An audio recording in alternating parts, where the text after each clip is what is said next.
Hello दोस्तों, आप कैसे हैं? आई होप यू मैं आशा करता हूं कि आप लोग अच्छे होंगे।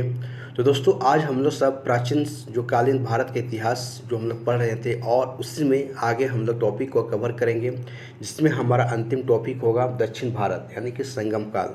दोस्तों, इस टॉपिक को करने के बाद मैं प्राचीन कालीन जो इतिहास है इसको मैं स्टॉप कर दूंगा और उसके बाद मैं पॉलिटी का क्लास को स्टार्ट करूंगा। ठीक है दोस्तों, आपको जैसा कि आपको पता है कि बहुत सारे अभी एग्ज़ाम्स होने वाले हैं। ठीक है, आपको देख रहे हैं कि रेलवे ग्रुप डी का एग्ज़ाम्स है, इधर जो आपके एसएससी का एग्ज़ाम है और इसके आप बिहार पुलिस का एग्ज़ाम है। कुछ दिन में आपको बिहार दरोगा का भी एग्ज़ाम्स देखने को मिलेगा और तमाम प्रकार के आप स्टेट जैसे झारखंड पुलिस हो, झारखंड आप देख सकते हैं कि यूपी पुलिस हो, तो ऐसे तमाम आपको एग्ज़ाम इन साल में देखने को मिलेगा। ठीक है, बहुत सारे दोस्तों इस साल वैकेंसी आने वाली है और ख़ासकर तो बिहार में, क्योंकि बिहार में इलेक्शन भी होने वाली है। तो दोस्तों, जैसा कि आप जानते हैं कि मैं एक यूट्यूब पर, आपको पता है कि मैं हर एक मेरा पढ़ाने का तरीका है, पहले मैं आपको थ्योरी पढ़ा रहा हूँ और उसके बाद मैं एमसीक्यू क्वेश्चंस को करा रहा हूँ। तो मैं पहले एक चीज़ करना चाह रहा हूँ कि मैं हर एक टॉपिक का, हर एक सब्जेक्ट के लिए मैं एक प्लेलिस्ट पहले मैं शुरुआत कर रहा हूँ। ठीक है, और उसी प्रकार से हमारा प्राचीन कालीन भारत के इतिहास तो समाप्त हो गया है और आज समाप्त भी हो जाएगा और इससे संबंधित जो भी एमसीक्यू होगा मैं उसको करा दूँगा। उसके बाद दोस्तों मैं पॉलिटी को स्टार्ट करूँगा और पॉलिटी को स्टार्ट करने के बाद उसको भी, और इसी प्रकार से तमाम जो भी हमारा सब्जेक्ट है सभी का मैं पहले एक एक प्लेलिस्ट आपको मैं बना रहा हूं, ताकि मैं उसी प्लेलिस्ट में आपको हर एक दिन मैं वीडियो को अपडेट करते जाऊंगा। ठीक है, जो आपके एग्ज़ाम्स के लिए काफ़ी ज़्यादा महत्वपूर्ण होगा।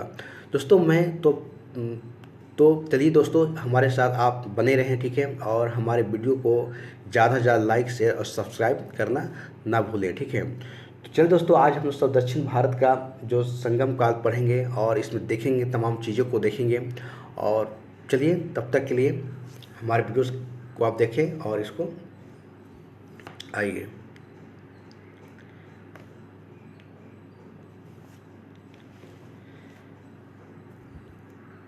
देखिए दोस्तों, यहाँ पर बोल रहा है कि दक्षिण भारत का जो हमारा संगम काल है। ठीक है, अगर समय देखें हम, तो समय हमारा है 100 एडी से लेकर 250 एडी तक, यानी 100 ईस्वी से लेकर 250 ईस्वी के हम लोग से इसके बीच के समय के काल को पढ़ेंगे। और जो दक्षिण भारत का जो काल है उसमें क्या क्या चला और इनकी क्या इतिहास है, क्या इनकी सांस्कृतिक है, तो इन सारे चीज़ों को हम लोग सब यहाँ पर देखेंगे और कवर करेंगे। ठीक है दोस्तों, यदि हमारे पुराने आप वाले जो क्लास में जो मैं पढ़ाया हूँ, ठीक है, अगर उन सब वीडियो को आप नहीं देखे हैं तो आप उनको भी एक एक करके आप देख लें, क्योंकि ये हमारा लास्ट टॉपिक होगा और इसके बाद हमारा प्राचीन कालीन जो भारत का इतिहास है वो हमारा आज समाप्त हो जाएगा। ठीक है, और मैं कोशिश करूँगा कि जितना ज़्यादा हो सके आपको बेहतरीन ढंग से मैं एमसीक्यू क्वेश्चंस को आपको करा सकूँ। ठीक है, जो आपके एग्ज़ाम्स के लिए काफ़ी ज़्यादा महत्वपूर्ण होगा। ठीक है, तो देखते हैं दोस्तों इसमें क्या लिखा गया है। चलिए देखिए दोस्तों, यहाँ पर बातें हो रही है दक्षिण भारत के। ठीक है, तो आपको पता है कि हमारा दक्षिण भारत का जो एक क्षेत्र है, इस क्षेत्र को अगर हम देखें, अगर इस क्षेत्र को यहाँ से बात करें हम, ठीक है, तो ये जो क्षेत्र है पूरा हमारा दक्षिण भारत का ही इतिहास है। ठीक है, तो आज हम लोग सब, हम अभी तक हमने तो उत्तर भारत के इतिहास को देखा। ठीक है, बहुत सारे हमने देखा, मगध देखा और महाजनपद देखा, तमाम जो राष्ट्रकूट कनौज सभी हमने ऊपर में ही देखा। ठीक है, अभी उत्तर भारत को ही देखा, हमने दक्षिण भारत को भी टच नहीं किया था, लेकिन अभी हम लोग सब पूरा के पूरा हम लोग सब दक्षिण भारत के इतिहास को देखेंगे। ठीक है, तो चलिए देखिए दोस्तों, यहाँ पर बात हो रही है कि दक्षिण भारत में को संगम काल के रूप में जाना जाता है। ठीक है, संगम काल में बहुत सारे यहाँ के कवियों का संगम होता है। ठीक है, और यहाँ देखते हैं कि यहाँ जो है कि पांड्य राजाओं के द्वारा कवियों को 3 सम्मेलन बुलाए गए थे। यहाँ के जो जो पांड्य जो कि पांड्य राज था और उनके जो राजाओं के द्वारा यहाँ पर क्या किया गया, तो वहाँ के जो कवियों को के 3 सम्मेलन बुलाए गए। ठीक है, और इन्हीं सम्मेलन को साहित्य में लिखा गया, इसे हम संगम साहित्य कहा जाता है। ठीक है, देखिए यही कहा जा रहा है कि दक्षिण भारत को संगम काल के रूप में जाना जाता है। क्यों? यहाँ जो पांड्य राजा के द्वारा क्या हुआ, यहाँ पर कवियों के 3 सम्मेलन बुलाए गए। ठीक है, और इन्हीं सम्मेलन में को जो साहित्य लिखा गया और उसे साहित्य को हम संगम साहित्य कहा जाता है। ठीक है, तो इस बात को यहाँ पर कहा जा रहा है। देखिए उसके बाद आगे लिखा है दोस्तों, और इसे हम तमिल भाषा में लिखा है, यानी कि जो यहाँ पर साहित्य लिखे गए हैं इस समय में, ठीक है, तो 3 कवियों के द्वारा जो वहाँ जो लिखा गया था, ठीक है, तो इसी को क्या कहा गया है, इसे तमिल भाषा में लिखा गया, ठीक है। और इस क्रम में अगर 3 देखें तो 3 संगम आयोजन देखा जाता है, ठीक। यहाँ पर क्या होता है, 3 संगम का आयोजन को देखा जाता है, ठीक है। तो यहाँ देखेंगे 3 संगम का आयोजन कहाँ कहाँ पर हुआ और इसके कौन करवाए हैं। देखिए दोस्तों, सबसे प्रथम जो संगम है उसका है, आप देख सकते हैं कि यह संगम जो कहाँ पर स्थान, दोस्तों यहाँ पर आप लोकेशन को याद रखिएगा, लोकेशन को याद रखिए जो पूछा जाता है।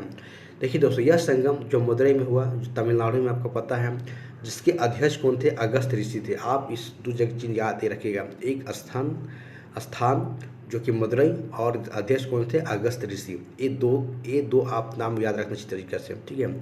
और इस सम्मेलन में बहुत से राजाओं ने इसमें भाग लिया, ठीक है, आप देख सकते हैं। और लेकिन यह स्थान क्या हो गया, जलमग्न हो गया, ठीक है। हालांकि इसकी कोई पता नहीं चली और यह पूरी तरीके से क्या हो गया, जलमग्न हो गया, यानी कि जल में डूब गया, ठीक है। तो वही कह रहा है कि प्रथम जो संगम हुआ और यह कहाँ पर हुआ था, मदुरई में हुआ था और इसके अध्यक्ष कौन थे, अगस्त ऋषि थे, ठीक है।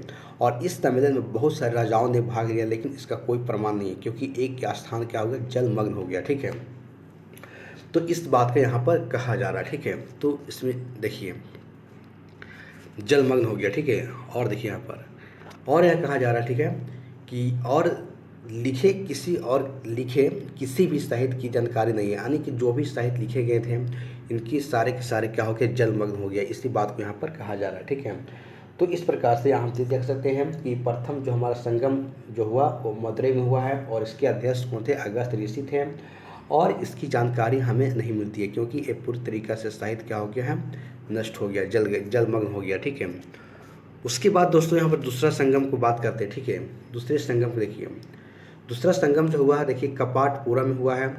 और इस समय अगर संगम की अध्यक्षता देखिए अगस्त, देखिए दोस्तों दोनों जो संगम हुआ है वो दोनों अगस्त ऋषि के द्वारा किया गया, ठीक है। लेकिन थोड़े समय के बाद में इसका तिलका पियस ने इसकी अध्यक्षता की, ठीक है। देखिए यहाँ पर एक और लोग आते हैं जिनका नाम है तिलका पियस ने इसकी अध्यक्षता की। पहले इसकी अध्यक्षता करते हैं अगस्त ऋषि और उसके बाद थोड़े समय के बाद इसकी तिलका पियस नाम के जो राजा हैं वो इसकी क्या करते हैं, अध्यक्षता करते हैं, ठीक है। तो आप यहाँ पर नाम इनकी याद रखिएगा, ठीक है। उसके बाद इसमें और देखते हैं क्या है, देखिए उसके बाद यहाँ पर दोस्तों यहाँ पर यह तीसरा संगम, अगर तीसरा संगम की बात करें हम, ठीक है, ठीक है, देखिए, ठीक है, तीसरा संगम, अगर तीसरा संगम की बात करें हम तो आप तीसरा संगम की देख रहे हैं यहाँ पर, ठीक है, कि तीसरा संगम की बात करें हम तो तीसरा संगम की अध्यक्षता नकीर के द्वारा किया गया, ठीक है। और इससे भी किसी साहित्य का लेखन जो है, लेखन की जानकारी नहीं मिलती है, ठीक है। यानी यहाँ आप देख सकते हैं, ठीक है, कि यहाँ बताया जा रहा है कि तीसरा जो संगम जो था, ठीक है, तीसरा संगम की जो बात हो रही है, ठीक है, तो तीसरा संगम की जो अध्यक्षता करने वाला नकीर जो थे और इसकी अगर बात करें हम तो इसका भी कोई प्रमाण हमको देखने को यहाँ पर नहीं मिल रहा है, ठीक है।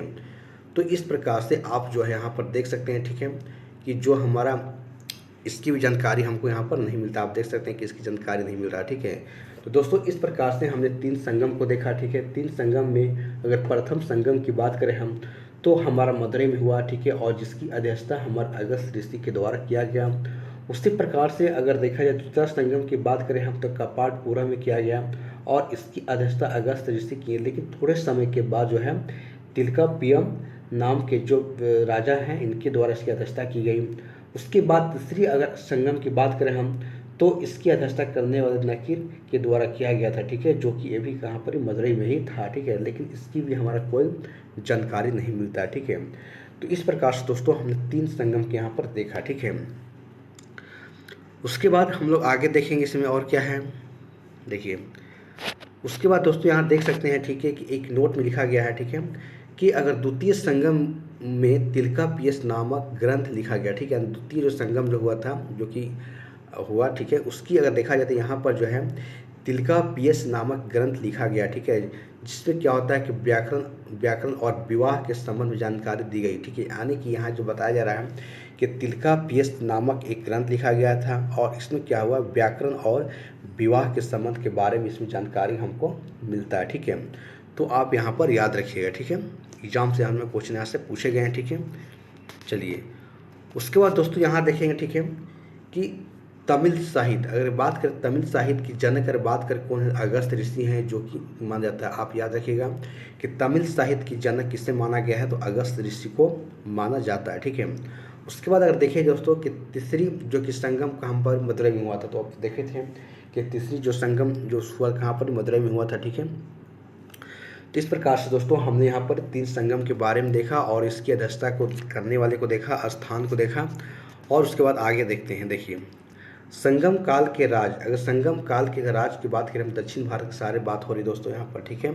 तो संगम काल के अगर राज की बात करें हम, तो यहाँ पर देखते हैं कि चेर हैं, पांड्य हैं और चोल हैं, ठीक है। देखिए दोस्तों यहाँ पर चेर, पांड्य और चोल, ये 3 ऐसे राज हैं जो कि दक्षिण भारत पर यानी कि संगम काल में यहाँ पर अपना राज करते हैं, ठीक है। आप कन्फ्यूजन आपको यहाँ पर चेर और चोल में होगा, लेकिन आपको याद रखना कि चेर है, पांड्य हैं और चोल हैं, ठीक है। तो दोस्तों यहाँ पर इनके क्रम को पूछ लिया जाता है, ठीक है, कि संगम काल के जो राज करने वाले 3 राजाओं, 3 का आप नाम बताइए, ठीक है। तो इस प्रकार से आप यहाँ पर याद रखना, ठीक है। 3 राज्यों के नाम कभी कभी पूछ लिया जाता है, ठीक है। तो आपको यहाँ पर याद रखना है। चलिए तो इसको हम एक एक करके पढ़ते हैं, ठीक है। चेर, पांड्य और चोल के बारे में, ठीक है, इनकी क्या इतिहास रहा उनको देखते हैं, ठीक है। देखिए दोस्तों अगर यहाँ पर बात करें हम, ठीक है, आइए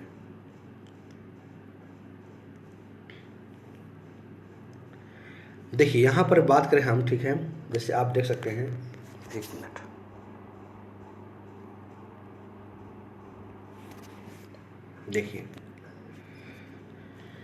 देखिए दोस्तों यहाँ पर हम बात करते हैं, हम एक एक करके पढ़ने का प्रयास करते हैं, ठीक है। यहाँ देख रहे हैं, ठीक है, कि संगम काल के वंशों, ठीक है। देखिए देखेंगे संगम काल के वंशों में, ठीक है, वंशों में सबसे प्राचीन की बात करें हम, तो चेर वंश था, ठीक है। यानी कि देखते हैं कि संगम काल के अगर वंशों में बात करें, सबसे अगर प्राचीन की बात करें हम, तो कौन है, चेर है, ठीक है। आपको चेर वंश की यहाँ बातें कही जा रही है, और इसका अगर उल्लेख की बात करें तो कहाँ देखने को मिल रहा है, एत्रे जो कि ब्राह्मण अभिलेख है उसमें हमको देखने को यहाँ पर मिल रहा है, ठीक है। तो इस चीज़ को आप ध्यान रखिएगा, ठीक है। उसके बाद यहाँ देखते हैं दोस्तों कि इसके अलावा, ठीक है, इसके अलावा अशोक के दूसरे जो शिलालेख में इनकी केरल पुत्र कहा गया, ठीक है। तो मैं आपको बताया था कि जब अशोक के, जब मैं द्वितीय शिलालेख के बारे में बता रहा था, तो वहाँ पर मैं जिक्र किया था कि दूसरे शिलालेख से जो है दक्षिण भारत के इतिहास वहाँ पर कुछ पता चलता है, ठीक है। आपको मैं बताया था, आप पुराने वाले वीडियो में जाकर देख सकते हैं, ठीक है। तो वही कह रहा है कि इसके अलावा दूसरे जो शिलालेख में यहाँ पर दक्षिण भारत का जो इतिहास है उसके बारे में जहाँ पर बताया गया है, और इसे क्या कहा गया, केरल पुत्र कहा गया, ठीक है। तो इस चीज़ को आप यहाँ पर ध्यान रखिएगा। देखिए उसके बाद यहाँ पर दोस्तों आगे देखते हैं, आगे क्या कहा गया देखते हैं। देखिए उसके बाद यहाँ देख सकते हैं कि वर्तमान में अगर इसका क्षेत्र की बात करें हम, तो केरल के आसपास था, ठीक है, और इसकी राजधानी कहाँ थी, कसार, जो कि हमारा पणजी में, ठीक है।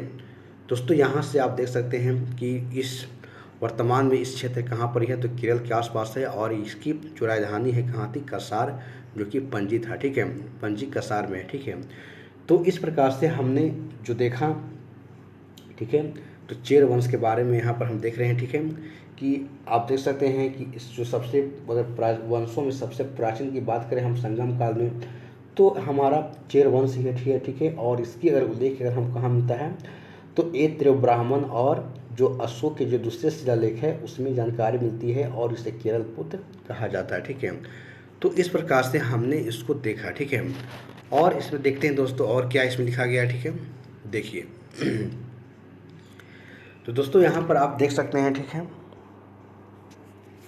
देखिए अगर बात करें दोस्तों यहाँ पर कि इसकी अगर राज के चिन्ह क्या था, धनुष था, ठीक है, धनुष है। और इस वंश का प्रमुख बंदरगाह था मुजरिस, जो कि रोमन व्यापार का सबसे बड़ा केंद्र था। तो इस सबसे चीज़ आपको यहाँ पर याद रखना है कि इस यानी कि चेर, किसकी बात, चेर वंश की बात हो रही है। चेर वंश का जो राज का जो चिन्ह था क्या था, धनुष था। और इसकी प्रमुख बंदरगाह कौन था, तो मुजरिस एक बंदरगाह था, जो कि यहाँ से क्या होता था, रोमन व्यापार का सबसे बड़ा केंद्र था, ठीक है। यहाँ इस बंदरगाह से जो है रोमन देश के लिए क्या होता था, व्यापार होता था, ठीक है। तो इस प्रकार से आप इसको याद रखिएगा। उसके बाद दोस्तों आगे देखते हैं, देखिए उसके बाद है कि इस वंश में कई शासक दिखाई देते हैं, जो कि उदयन, जो कि जेरल पहला शासक है जिसके बारे में यह कहा जाता है कि इसने महाभारत के युद्ध में लड़ने वालों जो कि सैनिकों को भोजन करवाया था। देखिए यहाँ पर एक और जानकारी मिलती है दोस्तों, ठीक है, कि इस वंश में कई शासकों को हमको देखने को मिलता है और इसमें उसी में से एक था उदयन, ठीक है, जो जो कहा जाता है कि जो उसमें महाभारत का जो युद्ध हो रहा था तो उसमें क्या होता, सैनिकों को उसने खाना खिलाया था, ठीक है। तो इसी बात को यहाँ पर कहा जा रहा है कि इसमें महाभारत के युद्ध में लड़ने वाले सैनिकों को क्या इन्होंने भोजन करवाया था, ठीक है। तो इस बात को यहाँ पर बताया जा रहा है, ठीक है। तो आप इसके बारे में आप याद रखिएगा, ठीक है, इसके उदयन जेरल के बारे में, ठीक है। उसके बाद दोस्तों आगे देखते हैं, ठीक है। देखिए उसको यहाँ देखते हैं कि इसी वंश में अगर देखा जाए तो सेन जो कि गुटवन नाम का एक शासक हुआ, ठीक है, यानी कि सेन गुटवन नाम का एक शासक हुआ, ठीक है, जिसे लाल चेदी भी कहा जाता है, ठीक है, और इसे क्या कहा जाता है, लाल चेदी भी इसको कहा जाता है, ठीक है। इसने अपने समय में पत्नी पूजा की शुरुआत करवाया, ठीक है, और इस पूजा में श्रीलंका के शासक यानी कि इस कोई करा कि इस पूजा को श्रीलंका के शासक और पड़ोसी राजाओं को बुलाया था, ठीक है। तो दोस्तों इसके बारे में ही कहा जा रहा है, ठीक है, आप देख सकते हैं कि सेन गुटन नाम का एक शासक हुआ था, यानी कि चेर वंश में वो रहा, ठीक है, जिसे लाल चेदी भी कहा जाता है, ठीक है। और इसके बारे में और कहा जाता है कि इसने किस समय में पत्नी पूजा की शुरुआत करवाया था। तो पत्नी पूजा की शुरुआत करवाने वाला कौन था, तो सेन गुटवन था, ठीक है। और इसमें और बताया जा रहा है कि इस पूजा में श्रीलंका के शासक और पड़ोसी राजाओं को इन्होंने बुलाया था, ठीक है। तो आज भी हमारे देश में एक परंपरा है किसी अन्य देश के जो राष्ट्र अध्यक्ष को बुलाने का, तो यहाँ भी देख सकते हैं, ठीक है। उसके बाद दोस्तों अगला हमारा वंश होगा पांडे वंश, ठीक है। तो इस प्रकार से हमने चेर के बारे में देख लिया। तो अगला हमारा है जो वंश है वो हमारा पांडे वंश है, ठीक है। तो दोस्तों यहाँ से क्वेश्चंस आपको एग्जाम्स में देखने को मिलता है। अभी हाल फिलहाल में आप देखे होंगे कि बहुत सारे ऐसे एग्जाम्स हैं, यहाँ से क्वेश्चंस दक्षिण भारत के इतिहास से खासकर क्वेश्चंस को पूछे जाते हैं, ठीक है। तो ये हमारा अंतिम टॉपिक है प्राचीन कालीन इतिहास का, ठीक है। इसके बाद हम MCQ क्वेश्चंस करने के बाद इसको हम ब्रेक कर देंगे और उसके बाद हम लोग सब पॉलिटी के क्लास को स्टार्ट करेंगे, ठीक है। क्योंकि मैं एक सभी सब्जेक्ट का मैं एक प्लेलिस्ट बनाना चाहता हूँ ताकि आपको परेशानी ना हो। आपको जो सब्जेक्ट आपको दिक्कत हो रही आप वहाँ से जाकर आप थ्योरी प्लस MCQ क्वेश्चंस को आप रिविजन कर सकते हैं, ठीक है। तो इस प्रकार से हम सब अंतिम टॉपिक को आज कवर कर लेंगे, ठीक है। तो देखते हैं पांडे वंश के बारे में, ठीक है। देखिए दोस्तों यह राज्य तमिलनाडु के दक्षिण हिस्सों में अवस्थित है, ठीक है। तो पहले आप लोकेशन देख लीजिए दोस्तों, तमिलनाडु है। और अगर इस तमिलनाडु के क्षेत्र की बात करें हम, ठीक है, क्षेत्र की बात करें हम तो इसकी दक्षिण की बात हो रही है, ठीक है, दक्षिण माने कि नीचे की ओर बात हो रही होगी, ठीक है। तो यह राज्य तमिलनाडु के दक्षिण हिस्सों में अवस्थित है, ठीक है, अवस्थित है। और यहाँ के समाज हमें मातृशात्मक व्यवस्था दिखाई देती है। देखिए दोस्तों यहाँ पर क्या बातें बोली जा रही है, यहाँ पर यह बोली जा रही है कि यह राज्य था कहाँ पर है, तमिलनाडु के दक्षिण हिस्से में अवस्थित है। और यहाँ के जो समाज कैसा है, यहाँ पर अभी जो है मातृशात्मक समाज है, यानी कि यहाँ की जो माताओं की जो पूजा की जा रही है, ठीक है, इस समाज में, ठीक है। तो यहाँ पर इस चीज़ को देखने को मिल रही है, ठीक है। उसके बाद देखिए दोस्तों कि पांडे राजाओं के शासनकाल में 3 संगम का आयोजन किया गया, ठीक है। आप देख सकते हैं कि यहाँ पर पांडे जो राजा हैं यहाँ के हैं, इनके काल में 3 संगमों का आयोजन किया गया, ठीक है। और इस वंश की पहली जानकारी मेगास्थनीज इंडिका से प्राप्त होती, ठीक है। आप भी याद रखिएगा, ठीक है, कि जो मेगास्थनीज को जो इंडिका पुस्तक है इसमें यह पता चलता है कि जो दक्षिण भारत में अगर पांडे राजाओं की बात करें हम तो उनके शासनकाल में 3 संगम का आयोजन किया जाता है। और इसकी जानकारी हमको जो मेगास्थनीज के इंडिका पुस्तक है उससे प्राप्त होती है, ठीक है। तो इस बात को आप यहाँ रखिएगा। देखिए उसके बाद देखते हैं दोस्तों यहाँ पर हो रहा है कि इसकी अगर देखा जाए तो राजधानी हमारा मदुरई थी। तो आप देख सकते हैं कि पांडे की राजधानी हमारा मदुरई है तथा इसकी राजकीय अगर चिन्ह की बात करें हमारा तो मछली है, ठीक है, आप याद रखिएगा। और यहाँ आपने जो कि हमारा देख सकते हैं कि मोतियों के लिए प्रसिद्ध है, ठीक है। अगर स्थान बात करें, ये राज बात करें हमारा जो पांडे वंश के जो राज है तमिलनाडु का जो क्षेत्र है, तो यहाँ पर क्या है कि जो मदुरई है आप देख सकते हैं कि यहाँ पर मोतियों के लिए प्रसिद्ध है, ठीक है। और यहाँ पर इसकी राजधानी कहाँ थी तो आप मदुरई देख सकते हैं और राजकीय चिन्ह मछली। तो दोस्तों ये 3 चीज़ को आपको याद रखना है पांडे वंश के बारे में, ठीक है। इसकी लोकेशन को देखना है, इसकी राजधानी को देखना है, राजकीय चिन्ह को देखना है और यहाँ पर मोतियों के लिए प्रसिद्ध है। इस चीज़ को आपको यहाँ पर ध्यान में रखना है, ठीक है। तो चलिए दोस्तों आगे देखते हैं और क्या इसमें है, आइए। तो इस प्रकार से दोस्तों हम लोग सब देख रहे हैं, ठीक है, पांड्य वंश देख रहे हैं। संगम काल में 3 जो राज थे और उन्हीं 3 राज के हम लोग बारे में देख रहे हैं, ठीक है। चलिए तो दोस्तों इसके आगे देखते हैं क्या है, ठीक है। देखिए उसके बाद दोस्तों यहाँ पर है कि इस वंश का सबसे अगर महत्वपूर्ण शासक की बात करें हम तो नेडुजेलियम था, ठीक है। अगर हम पांड्य वंश के पढ़ रहे हैं तो इस वंश का सबसे अगर महत्वपूर्ण शासक की बात करें हम तो नेडुजेलियम था, जिसने देखा जाए तो 290 ईस्वी में जो क्या किया था, तेलिया के युद्ध में चेर, चोल और 5 अन्य राजाओं को पराजित कर दिया था, ठीक है। आप देख सकते हैं कि जो पांड्य वंश की बात हो रही है कि सबसे अगर महत्वपूर्ण शासक नेडुजेलियम था, जो कि 290 ईस्वी में जो कि तलैया के युद्ध में, जो कि तलैया का जो युद्ध हुआ था उसमें क्या किया था, चेर, चोल और ऐसे अन्य 5 राजाओं को क्या किया था, इसने पराजित कर दिया था, ठीक है। तो दोस्तों यहाँ पर देख सकते हैं कि किस प्रकार से यहाँ पर शासन चल रहा है, ठीक है। और देखते हैं यहाँ पर क्या, देखिए अगर इस वंश के राजाओं को देखा जाए तो रोम के शासक के साथ अच्छा संबंध है, यानी कि यहाँ जो दक्षिण भारत के जो राज्य हैं कहा जाए तो पांड्य है, चाहे आप देख सकते हैं कि हमारा चेर भी था जो कि बंदरगाह मुजिरिस था और वहाँ से रोमन के साथ अच्छा व्यापार हो रहा था। तो उसी प्रकार ये भी कह रहा है, ठीक है, कि इस राजाओं को देखा जाए तो रोम के शासक के साथ इनका अच्छा व्यापार था, संबंध था, ठीक है। यहाँ के शासक ने रोम के शासक और यहाँ देख सकते हैं कि अगस्तम के दरबार में अपना जो कि 26 दूत भेजे थे, आप देख सकते हैं, ठीक है, कि इस राजाओं की बात करें तो यहाँ के शासक ने रोम के शासक जो कि अगस्तम के दरबार में जो कि 26 दूत भेजे थे, ठीक है, कि 26 दूत भेजे थे, ठीक है। तो आप यहाँ पर याद रख सकते हैं कि 26 दूत भेजे थे, ठीक है। उसके बाद देखिए दोस्तों कि इसकी राजधानी कहाँ थी, तो मदुरई थी, शहर कहा जाता है, ठीक है। और इन्हीं के राज में जो कि मीनाक्षी मंदिर बना था, मीनाक्षी मंदिर, ठीक है। आप देख सकते हैं कि हमारा जो मीनाक्षी मंदिर है और आप कहाँ पर ही है, तो हमारा ये जो है दक्षिण भारत में ही है, ठीक है। आप इसकी बात याद रखिएगा, ठीक है, मदुरई में है, ठीक है। उसके बाद दोस्तों आगे देखते हैं, ठीक है, कि इस वंश के बारे में जानकारी अशोक के अभिलेखों और महाभारत रामायण से मिलता है, ठीक। तो आप देख सकते हैं कि अशोक के अभिलेखों से मैं बोला था कि दक्षिण भारत के इतिहास की जानकारी मिलती है और महाभारत और रामायण से भी जानकारी हमको मिलती है, ठीक है। तो इस प्रकार से आप जो है जो पांड्य वंश के बारे में आप याद रखेंगे, ठीक है।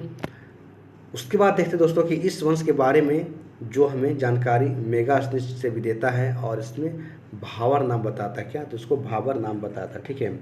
जो मेगास्थनीज है उनके द्वारा जो जानकारी मिलता है तो इसमें क्या है, तो इनके हम लोग भावर नाम बताता है, ठीक है। तो इस प्रकार से यहाँ याद रखेंगे। उसके बाद देखिए दोस्तों कि इस समय एक महत्वपूर्ण पुस्तक लिखा गया था जिसका नाम था शिल्पादिक्रम, जिससे नेडुजेलियम के द्वारा वर्णन किया गया, ठीक है, जिसको नेडुजेलियम का वर्णन किया गया, ठीक है, और जिसके लेखक इलिंगो अडियाल हैं, ठीक है। आप इसको याद रखिए दोस्तों, काफ़ी इंपॉर्टेंट है कि जो हमारे दक्षिण भारत के इतिहास की बात करें खासकर संगम काल में पांड्य वंश में, तो यहाँ पर इस समय एक पुस्तक का नाम आपको देखने को मिल रहा है जिसका नाम है शिल्पादिक्रम, ठीक है, जिसमें क्या होता है कि नेडुजेलियम का वर्णन किया गया है और इस जिसके लेखक कौन है, इलिंगो अडियाल है, ठीक है। आप इसके लेखक का नाम याद रखिएगा, इसका नाम क्या है, इलिंगो अडियाल, जो इसको लिखे हैं, ठीक है। तो इस चीज़ को यहाँ पर आप याद रखिए, ठीक है। और यहाँ पर देख सकते दोस्तों, यहाँ पर और चीज़ लिखा गया है, इसे तमिल साहित्य का पहला महाकाव्य कहा जाता है, ठीक है। आप ये भी देख सकते हैं कि इसे शिल्पादिक्रम को जो है तमिल साहित्य का जो कि हमारा पहला महाकाव्य कहा जाता है, ठीक है। तो आप यहाँ पर इस चीज़ को याद रखिएगा। उसके बाद दोस्तों यहाँ देखेंगे, ठीक है, कि 5वीं सदी का जो महाकाव्य जो है, ठीक है, उसको शिल्पादिक्रम के बारे में कहा जा रहा है कि अभी जो कि ये जो आप देख सकते हैं कि पतिव्रता की पत्नी की पूजा, यानी कि पत्नी की पूजा को तमिल ग्रंथ में प्रतिष्ठा प्राप्त है, यानी कि आप देख सकते हैं कि ये जो शिल्पादिक्रम जो पुस्तक है इसमें अब पत्नी की पूजा को तमिल ग्रंथ में प्रतिष्ठा यहाँ पर दिया गया, ठीक है।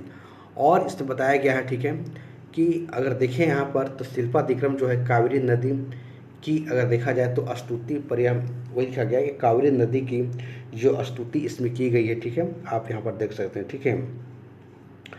और यहाँ आप देख सकते हैं कि यह जो कि आप देख सकते हैं कि यह शक्ति उपासना की पूजा पद्धति के रूप में क्या है, इस पर आधारित है। ठीक है, तो इस प्रकार से शिल्पादिक्रम पुस्तक के बारे में आप यहाँ पर याद रखिएगा। ठीक है, जो आपके लिए काफ़ी ज़्यादा इम्पोर्टेंट है। ठीक है, तो दोस्तों इस प्रकार से हमने पांड्य वंश के बारे में देखा, चेर वंश के बारे में देखा, और अगला हम देखेंगे, ठीक है, अगला जो देखेंगे हम सब चोल वंश के बारे में देखेंगे। ठीक है, देखिए अगला चोल वंश के बारे में देखेंगे। आप देख सकते हैं अगला हमारा चोल वंश है। ठीक है, इस प्रकार से हमने देखा कि दक्षिण भारत में 3 संगम राज्यों को देखा हमने। ठीक है, चेर, पांड्य और चोल। ठीक है, तो चोल वंश के बारे में देखते हैं कि चोल वंश। ठीक है दोस्तों, यदि हमारा वीडियो अगर आपको अच्छी लग रहा हो तो इसे लाइक, शेयर और सब्सक्राइब करना ना भूलिए। ठीक है, और इस प्रकार से हम आगे जारी रखते हैं। ठीक है, और देखते हैं चोल वंश। ठीक है, तो चोल वंश की बात करें दोस्तों, यहाँ देख सकते हैं कि चोल वंश के बारे में हमें जानकारी जो है पाणिनि के जो अष्टाध्यायी लिखा गया है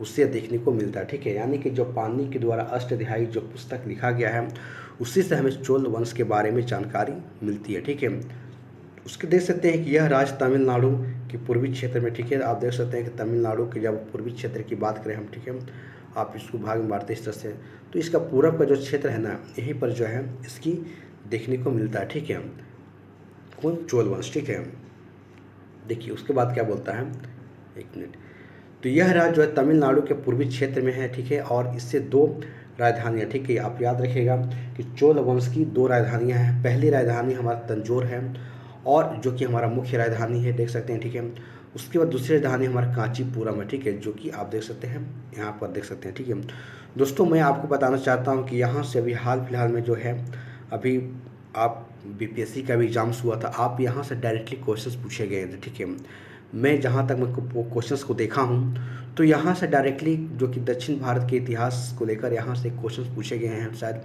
तंजौर की राजधानी ऐसे ही पूछा गया था। ठीक है, तो आप एक बार जाकर आप देख सकते हैं। ठीक है, कि यहाँ से क्वेश्चंस पूछे गए हैं। ठीक है, तो सोच सकते हैं कि आपके लिए कितना ज़्यादा इस टॉपिक इम्पोर्टेंट है। टॉपिक हर एक जो भी दोस्तों जो भी मैं आपको पढ़ा रहा हूँ टॉपिक, इसमें सारे टॉपिक आपके एग्जाम्स के लिए इम्पोर्टेंट हैं, क्योंकि एक पूरी तरीक़ा से शॉर्ट नोट्स पर आधारित है। ठीक है, अगर आप एग्ज़ाम से पहले इन सारे टॉपिक को 1 बार 2 बार 3 बार अगर आप देख लेते हैं, और इसके साथ साथ अगर आप एमसीक्यू क्वेश्चंस को लगा लेते हैं, तो दोस्तों आपको यहाँ से एग्ज़ाम्स में क्वेश्चंस देखने को मिलेंगे और आपके क्वेश्चंस नहीं छूटने वाले हैं। ठीक है, तो मैं सिलेक्टेड टॉपिक को मैं आपको कवर करा रहा हूँ, खासकर एग्ज़ाम्स के व्यू से। ठीक है, सोचिए कि अभी आपको मुश्किल से कितना टॉपिक मैं पढ़ा हूँ, आपको यहाँ से प्राचीन कालीन इतिहास समाप्त आज हो जाएगा। ठीक है, तो आप समझ सकते हैं कि कितना मैं शॉर्ट नोट्स के आधार पर जो ज़रूरत है आपके लिए, मैं उतना ही चीज़ों को अब मैं आपको यहाँ पर बताने का प्रयास कर रहा हूँ। ठीक है दोस्तों, ये नोट्स काफ़ी इंपॉर्टेंट है। मैं इसी नोट्स के आधार पर मैं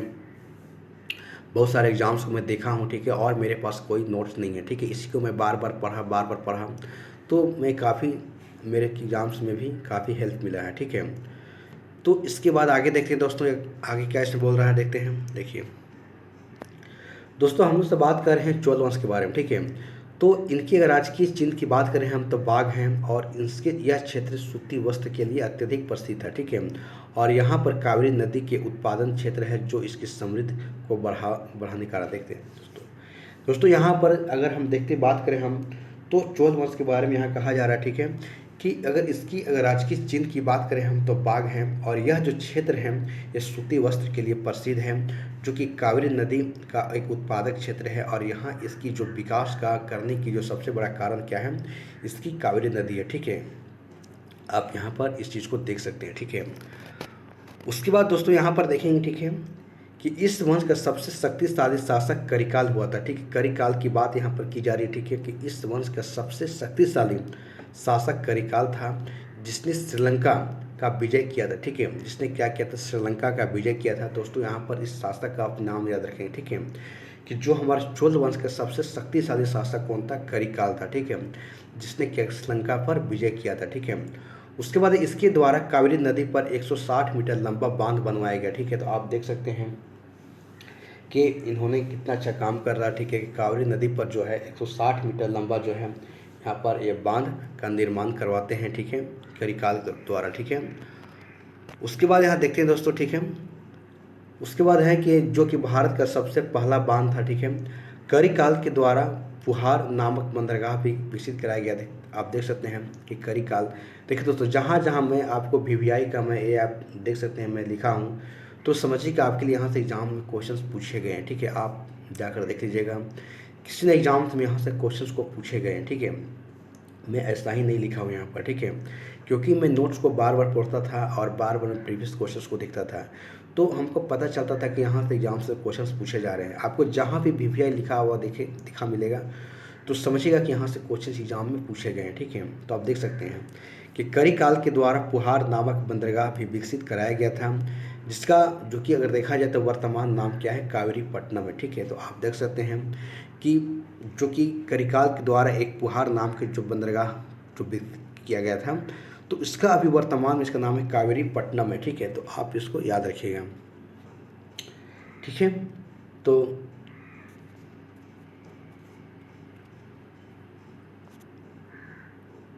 आप इसको देखिए दोस्तों, आप अपने देख लिए। ठीक है, तो संगम काल में आपने चेर देखें, पांड्य देखें और चोल, ये तीन जो कि हमारा वंश था, तीनों का हमने आपको बता दिया। ठीक है, उसी प्रकार से देखते हैं, देखो संगम काल का अगर समाज की बात करें, ठीक है, आप देख सकते हैं कि संगम काल के जो हमारा समाज है, हम समाज के बारे में देखेंगे। ठीक है, कि संगम काल का समाज कैसा था, तो इस प्रकार से संगम काल के समाज को देखेंगे। ठीक है, चलिए दोस्तों, यहाँ देख सकते हैं कि संगम काल में अगर बात करें हम, संगम काल में उत्तर भारत के समान हमें वर्ण व्यवस्था नहीं दिखती है। देखिए दोस्तों, यहाँ पर क्या होता है कि बिल्कुल आपको डिफरेंट देखने को मिला। ठीक है, और यहाँ हमें क्षत्रिय वर्ग अनुपस्थित दिखाई देता है और समाज में ऊंच नीच की भावना जो है यहाँ पर क्या तो हमको बनी हुई। ठीक है, यानी देख सकते दोस्तों, यहाँ पर बातें क्या हो रही है।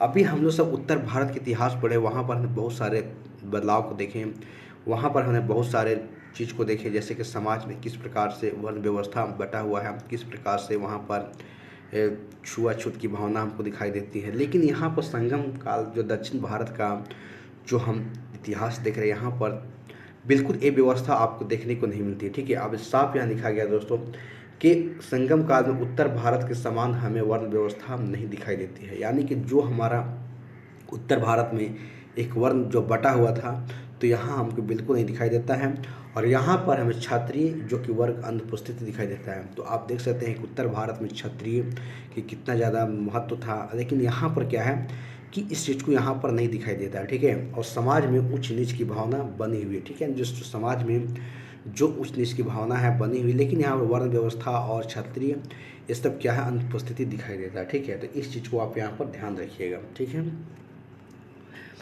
उसके बाद दोस्तों यहाँ देखते हैं कि यदि इनके धार्मिक जीवन को देखा जाए, ठीक है, यदि इनके धार्मिक जीवन को देखा जाए, तो यहाँ मुरुगन नामक देवता की पूजा होती है। ठीक है, जिसे वर्तमान में सुब्रमण्यम के नाम से जानते हैं। ठीक है दोस्तों, आप जब दक्षिण भारत में जाएंगे तो यहाँ पर जो मुरुगन जो देवता है, जो कार्तिक भगवान है, ठीक है, लमसम आप बहुत सारे आप यहाँ पर देखने को आपको मिलेगा। ठीक है, और यहाँ के जो वर्तमान में अगर बात करते हैं, इन्हीं जो मुरुगन जो देवता है, इनको वर्तमान में सुब्रमण्यम के नाम से जाना जाता है। ठीक है, तो इस प्रकार से आप देखेंगे कि दक्षिण भारत में किस तरह से वहाँ के आपको नाम में सबसे बड़ा आपको देखने को मिलेगा, नाम जो यहाँ देखने को मिलेगा, उससे आपको पता चलेगा कि हम दक्षिण भारत के इतिहास को देख रहे हैं। ठीक है, जैसे मुरुगन हो, सुब्रमण्यम हो, तो बहुत सारे ऐसे नाम आपको देखने को यहाँ पर मिल सकते हैं। ठीक है, क्योंकि इनका इतिहास ही बिल्कुल अलग रहा है। ठीक है, चलिए आगे देखते हैं दोस्तों। उसके बाद देखते हैं कि इसके अलावे इसके समय में कार्तिक की देखिए वही है कार्तिक की पूजा, तो कार्तिक की पूजा की जाती है। तो आपको यहाँ पर बहुत सारे ऐसे नाम देखने को मिलेगा, कार्तिक हो गया, मुरुगन हो गया, सुब्रमण्यम हो गया। तो ये है कि इनके अलावा यहाँ के इनके समय में कार्तिक की पूजा होती है। ठीक है, तो आप देख सकते हैं किस प्रकार से यहाँ के समाज था, तो समाज के बारे में हमने देखा। ठीक है, उसके बाद दोस्तों देखते हैं संगम काल के जो आर्थिक जीवन। ठीक है, अभी हमने समाज को देखा, उसके बाद आर्थिक जीवन को देखेंगे। ठीक है, आखिर इनका आर्थिक जीवन कैसा था, आखिर इनका किस प्रकार के उनका व्यवसाय था, तो वो चीज़ को हम लोग यहाँ पर देखेंगे। ठीक है, चलिए तो दोस्तों यहाँ पर आप देख सकते हैं कि संगम काल में अगर सूती वस्त्र मसाले हो, मोती हो, कृषि हो, पशुपालन आदि जो कि बड़े पैमानों पर यहाँ पर की जा रही। ठीक है, तो आप इनका मेन आर्थिक जो कि यही था, व्यवसाय था कि यहाँ पर देख सकते हैं कि सूती वस्त्र होता है, मसाले, मोती, कृषि, पशुपालन आदि बड़े पैमाने पर यहाँ पर देखने को मिल रहा है। ठीक है, तो इस प्रकार से इनकी आर्थिक जो कि हमारा व्यवसाय है उस चीज़ के बारे में यहाँ पर देखेंगे, ठीक है। उसके बाद दोस्तों आगे देखते हैं, ठीक है, कि इस समय अगर सूती वस्त्र पूरे विश्व में प्रसिद्ध हैं। आप देख सकते हैं कि आर्थिक संगम काल में जो कि अगर बात करें हम, ठीक है, तो यहाँ पर जो कि आंतरिक व्यापार के साथ साथ यहाँ हमारे को बाह्य व्यापार भी दिखाई देता है। यानी कि जो हमारे संगम काल में जो दक्षिण भारत की बात हो रही है तो वहाँ पर आंतरिक तो व्यापार हो ही रहा था, उसके साथ साथ अन्य देशों के साथ भी यहाँ पर व्यापार दिखाई देते, क्योंकि हमने चेर, चोल और पांड्य इस चीज़ को हम लोग पढ़ा कि उनका रोम के साथ अच्छा संबंध था, व्यापार हो रहा था। तो इस प्रकार से यहाँ पर देखेंगे, ठीक है। और इसमें देखेंगे कि इस समय हम सबसे अधिक व्यापार देखिए रोम के साथ दिखाई देता है। पहले बताया आपको कि रोम के साथ इनका अच्छा खासा व्यापार चल रहा था, ठीक है, दिखाई देता है, और जिसकी जानकारी जो है हमको आगे देखने को मिल रही है, ठीक है। देखिए वही है कि जो रोम के साथ उनका जो व्यापार हो रहा था, संबंध अच्छा था, और उनकी जानकारी आर्किमेंडू जो कि पांडुचेरी से हमको देखने को मिलता है, ठीक है। तो आप इस प्रकार से इनकी आर्थिक जो कि जीवन है उसके बारे में देखा, और इनके समाज को बारे में देखा। और यहाँ पर कुछ हम बंदरगाह को देखते हैं, क्योंकि दक्षिण भारत का जो इतिहास, जो दक्षिण भारत का जो क्षेत्र है वहाँ पर जो बंदरगाह हैं, क्योंकि उस बंदरगाह के माध्यम से बहुत सारे देशों के साथ जो है इनका संबंध है, अच्छा एक है व्यापार हो रहा है, ठीक है। तो यहाँ पर हम दक्षिण भारत के जो है कुछ बंदरगाह के बारे में यहाँ पर पढ़ने वाले हैं, ठीक है। चलिए देखते हैं, ठीक है दोस्तों। यहाँ पर देख सकते हैं कि यहाँ पर आप देख रहे हैं कि संगम काल में देख सकते हैं यहाँ पर कि संगम काल में हमें अलग अलग बंदरगाह दिखाई देते हैं। आप देख रहे हैं, ठीक है, कि संगम काल में हमें अलग अलग बंदरगाह दिखाई देते हैं। और जैसे अगर बात करें हम तो आप देखें कि कौन कौन सा बंदरगाह है, आप देख सकते हैं।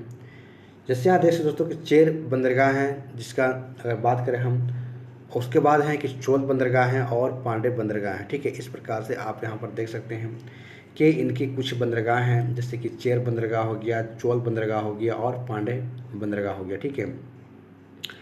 इस प्रकार से यहाँ पर 3 बंदरगाह को यहाँ पर आप देख सकते हैं, ठीक है। तो यहाँ आप देख सकते हैं, ठीक है।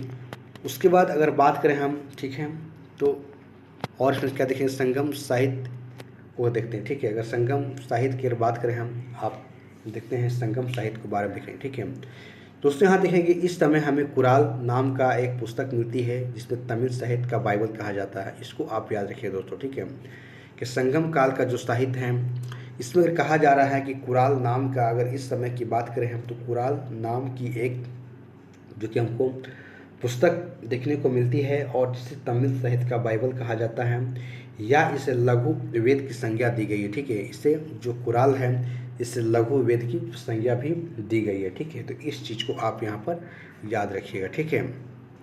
चलिए आगे देखते हैं। देखिए दोस्तों यहाँ पर इसी समय हमें अगर देखे जाए तो जीवन चिंतामणि पुस्तक मिलती है, ठीक है, और जो जैन धर्म से संबंधित है, ठीक है। तो आप देख सकते हैं, और इसकी रचना देखिए तिरुक देवर के द्वारा जो है यहाँ पर किया गया, ठीक है। तो आप यहाँ पर देख सकते हैं, ठीक है, कि इसी समय यानी कि जो संगम काल का जो साहित्य था, यहाँ पर जीवन चिंतामणि एक पुस्तक मिलती है जो कि जैन धर्म से संबंधित है, ठीक है। यानी कि जीवन चिंतामणि किस धर्म से, जैन धर्म से संबंधित है, और इसकी रचना जो कि तिरुक देवर के द्वारा जो यहाँ पर किया गया, ठीक है। तो इस चीज़ को यहाँ पर इनका नाम को याद रखिएगा, ठीक है। उसके बाद यहाँ पर देखते हैं दोस्तों मणि मेखले, ठीक है। आप देख सकते हैं यहाँ एक मणि मेखले है, ठीक है। आप देख सकते हैं कि मणि मेखले की बात हो रही, ठीक है, मणि मेखला, ठीक है, मेखले। तो अगर बात करें हम, तो अगर इसकी रचना देखें हम तो यहाँ देख सकते हैं कि इसके लेखक के नाम है सिस्टले, यानी कि लेखक के नाम क्या है, सिस्टले है, ठीक है। आप देख सकते हैं सिस्टले यानी कि सितनार की बात हो रही, ठीक है। इनका संबंध अगर बौद्ध धर्म से बातें हो रही हैं, और इसमें कोलम और माधवी, अगर बात करें कोलम और माधवी से उत्पन्न संतान जो कि मणि मेखलम की चर्चा है। बाद में मणि मेखलम जो बौद्ध पुत्र जो कि बौद्ध पुत्र धर्म को क्या करता है, अपना लिया, ठीक है। तो इस प्रकार से देखते हैं, और इसे हम तमिल का ओडिसी कहते हैं, ठीक है। तो आप देख सकते हैं कि मणि मेखलम की यहाँ चर्चा हो रही है, ठीक है। अगर लेखक की बात करें तो सिस्टले हैं, ठीक है, और इसका संबंध बौद्ध धर्म से है, ठीक है। और इस पुस्तक में जो है कोलम और माधवी से उत्पन्न संतान मणि मेखलम की चर्चा की गई है, ठीक है। आप यहाँ देख सकते हैं।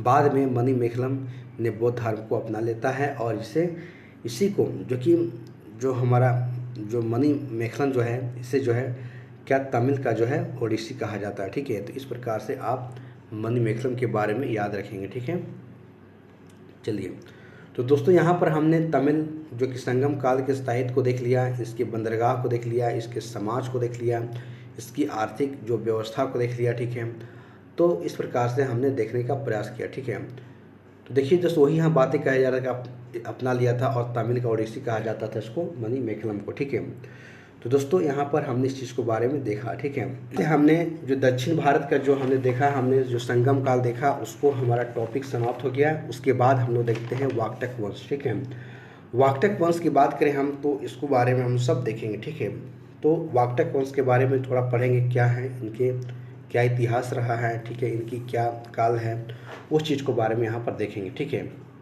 तो देखिए दोस्तों, अगर वाकटक वंश की बात करें हम तो 3री शताब्दी से लेकर 6ठी शताब्दी तक का जो इनका इतिहास है, इस चीज़ को यहाँ पर हम सब देखेंगे। ठीक है, ठीक है, तो वाकटक वंश के बारे में हम सब देखते हैं। देखिए दोस्तों, यहाँ बात हो रही है सातवाहन वंश की समाप्ति पर। अगर बात करें हम सातवाहन वंश की समाप्ति पर, जब सातवाहन वंश की समाप्ति हुआ था तो उसके क्षेत्र पर वाकटकों का राज स्थापित हो गया और इस वंश के राजधानी कहाँ था, तो बरार था। ठीक है, तो आप यहाँ पर देख सकते हैं। ठीक है, कि सातवाहन वंश जैसे समाप्त होता है तो यहाँ पर जो है उनके क्षेत्र पर वाकटकों का राज स्थापित हुआ है और इस वंश की राजधानी की बात करें हम कहाँ था, बरार था। ठीक है, तो इस प्रकार से आप वाकटक वंश के बारे में आप जानकारी यहाँ से याद रखिएगा। ठीक है, उसके बाद दोस्तों यहाँ देखते हैं कि इस वंश के जो संस्थापक करने वाला जो कि विंध्य शक्ति थे। ठीक है, यानी कि विंध्य शक्ति थे जिन्हें 255 ईस्वी के आसपास में इसकी स्थापना की। ठीक है, यानी कि जो हमारा वाकटक वंश की जो स्थापना करने वाले जो शासक थे वो विंध्य शक्ति थे। ठीक है, और जिन्होंने 255 ईस्वी के आसपास स्थापना किया था। ठीक है, तो इस प्रकार से यहाँ आप इनको याद रखिएगा।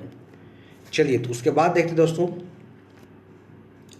कि इस वंश का सबसे महत्वपूर्ण शासक की बात करें हम तो प्रवर्सन थेन वन था। ठीक है, एक था जिसने 4 अश्वमेध यज्ञ और एक जो कि वाजपेयी यज्ञ करवाया था। ठीक है, देखिए दोस्तों यहाँ पर काफ़ी इंपॉर्टेंट है कि यहाँ से क्वेश्चन भी पूछे गए हैं कि जो हमारा वाकटक वंश की बात जो हो रही है, तो आप देख सकते हैं कि वाकटक वंश की बात करें हम तो इस वंश का सबसे जो कि महत्वपूर्ण शासक हमारा प्रवरसेन था, वन था, जिसने 4 अश्वमेध और एक हमारा वाजपेयी यज्ञ करवाया था। ठीक है, कौन, प्रवरसेन। ठीक है, तो इस प्रकार से इनका नाम को आप याद रखिएगा। ठीक है, देखिए उसके बाद आता है कि इस वंश के जो शासक रुद्रसेन का विवाह प्रभावती जो कि गुप्त से हुआ था, जो कि चंद्रगुप्त द्वितीय की पुत्री थी। ठीक है, आप देख सकते हैं कि इस वंश के शासक जो कि रुद्रसेन हुआ वाकटक वंश में, और इसकी जो विवाह है प्रभावती गुप्त से हुआ। ठीक है, और ये प्रभावती गुप्त कौन थे, चंद्रगुप्त द्वितीय की पुत्री थी। ठीक है, तो इस प्रकार से आप यहाँ देख सकते हैं। देखिए उसके बाद है कि इस विवाह के बाद वाकटकों और गुप्तों में मैत्रीय हो गई, यानी कि अच्छा संबंध हो गया, और इस वंश का आखिरी शासक कौन हुआ था, तो पृथ्वीसेन हुआ था। ठीक है, तो इस प्रकार से हमने वाकटक वंश के बारे में देखा कि किस प्रकार से वाकटक वंश के बारे में हम देखा कि वाकटक वंश जो कि 3 शताब्दी से लेकर 6ठी शताब्दी तक इनका शासन चला और सातवाहनों की समाप्ति के बाद इसकी स्थापना हुआ। ठीक है, और इसकी जो शासक थे विंध्य शक्ति थे, इस चीज़ को हमने देखा। और यहाँ पर एक सबसे महत्वपूर्ण शासक को हमने देखा जिसका नाम था प्रवरसेन, एक जिन्होंने 4 अश्वमेध करवाए और एक हमारा वाजपेयी यज्ञ को करवाया था। ठीक है, उसी प्रकार से इसके आगे हमने रुद्रसेन को देखा और जिसकी विवाह जो कि प्रभावती गुप्त से होता है, जो कि चंद्रगुप्त द्वितीय की पुत्री थी। उसी प्रकार से इसको आगे देखें तो इनके और बीच और वाकटकों के बीच, गुप्तों के बीच जो है एक अच्छा संबंध हो गया। और इस प्रकार से इस वंश के अंतिम शासक की बात करें हम तो कौन थे, पृथ्वीसेन थे। ठीक है, तो इस प्रकार से यहाँ पर हम देख सकते हैं। ठीक है, वाकटक वंश के बारे में। दोस्तों अगला हम देखेंगे चालुक्य वंश के बारे में। ठीक है, तो अब हम चालुक्य वंश के बारे में, ठीक है, किसको देखेंगे, चालुक्य वंश के बारे में देखेंगे, जो कि 570 से लेकर जो कि 757 ईस्वी के बीच में हम लोग सब देखेंगे, चालुक्य वंश के बारे में देखेंगे। ठीक है, तो दोस्तों यहाँ से भी काफ़ी क्वेश्चंस पूछे जाते हैं, तो इस चीज़ को आप देखिएगा। ठीक है, चलिए देखिए दोस्तों, सतपुरा जो कि पर्वतमाला के दक्षिण में चालुक्य वंश के समय हमको स्थापना दिखती है, ठीक है। आप देख सकते हैं, और जिसमें हमें 3 शाखाएं दिखाई देती है, ठीक है। यानी जो सतपुरा की बात करें हम, जो पर्वतमाला है, ठीक है, आप देख सकते हैं, जो सतपुरा की बात करें जो कि मध्य प्रदेश और जो कि महाराष्ट्र का जो सीमा है वहाँ पर सतपुरा पर्वतमाला है। तो वही के बोल रहा है कि दक्षिण में चालुक्य वंश की शक्ति की स्थापना यहाँ पर दिखाई देता है और इनकी 3 शाखाएँ यहाँ पर दिखाई देता है, ठीक है। आप देख सकते हैं इनकी 3 शाखाएँ यहाँ पर दिखाई देती हैं और इन 3 शाखाओं में जैसे कि वातापी के चालुक्य थे, कल्याणी के चालुक्य थे और बेंगी के चालुक्य थे, ठीक है। तो दोस्तों यहाँ पर 3 आपने चालुक्य की बात हो रही है, वातापी के चालुक्य, कल्याणी के चालुक्य और बेंगी के चालुक्य, ठीक है। तो इस प्रकार से हम इनको देखेंगे, ठीक है, और एक एक करके हम सब यहाँ पर देखने का प्रयास करेंगे, ठीक है, कि चालुक्य वंश के बारे में, ठीक है। चलिए, तो दोस्तों यहाँ पर देख सकते हैं कि वातापी के जो चालुक्य हैं, ठीक है, और इसकी संस्थापक की बात करें हम तो कौन है, जय सिंह है, ठीक है। इसके बारे में जानकारी हमें जो है केरा ताम्रपत्र से मिलती है, ठीक है। आप देख सकते हैं, ठीक है, कि वातापी के जो चालुक्य हैं, ठीक है, इसके संस्थापक जय सिंह है और इनकी जानकारी की बात करें हम तो केरा ताम्रपत्र से मिलती है, ठीक है। इस प्रकार से यहाँ हम देखेंगे। उसके बाद दोस्तों यहाँ पर देखेंगे, ठीक है, कि अभी बात करें हम तो आरंभिक शासकों ने शासक के रूप में काम आरंभ किया, ठीक है। यानी यहाँ पर जो अभी बताया जा रहा है कि अभी आरंभिक शासकों ने शासक के रूप में यहाँ पर काम आरंभ किया, ठीक है। यानी कि वातापी के चालुक्य की बात करी जा रही है, ठीक है। उसी प्रकार से दोस्तों यहाँ पर देखेंगे, ठीक है, कि इन्होंने अपनी राजधानी जो कि वातापी को बनाया था, ठीक है, जो वातापी के चालुक्य थे, ठीक है। और इस वंश के सबसे महान शासक हमारा पुलकेशिन द्वितीय था, ठीक है, जिसने हर्षवर्धन को पराजित किया था, ठीक है। तो दोस्तों देख सकते हैं कहाँ से कहाँ इतिहास आ रहा है, ठीक है। और हमने हर्षवर्धन के बारे में पढ़ा था, ठीक है, और यहाँ पर देखा था कि पुलकेशिन द्वितीय जो कि यहाँ पर क्या हुआ था, हर्षवर्धन ने को पराजित कर दिया था, ठीक है, जिसको हर्षवर्धन को पराजित कर दिया था कौन, पुलकेशिन द्वितीय, ठीक है। तो यहाँ देख सकते हैं कि सबसे महान शासक था, ठीक है, चालुक्य वंश में पुलकेशिन द्वितीय।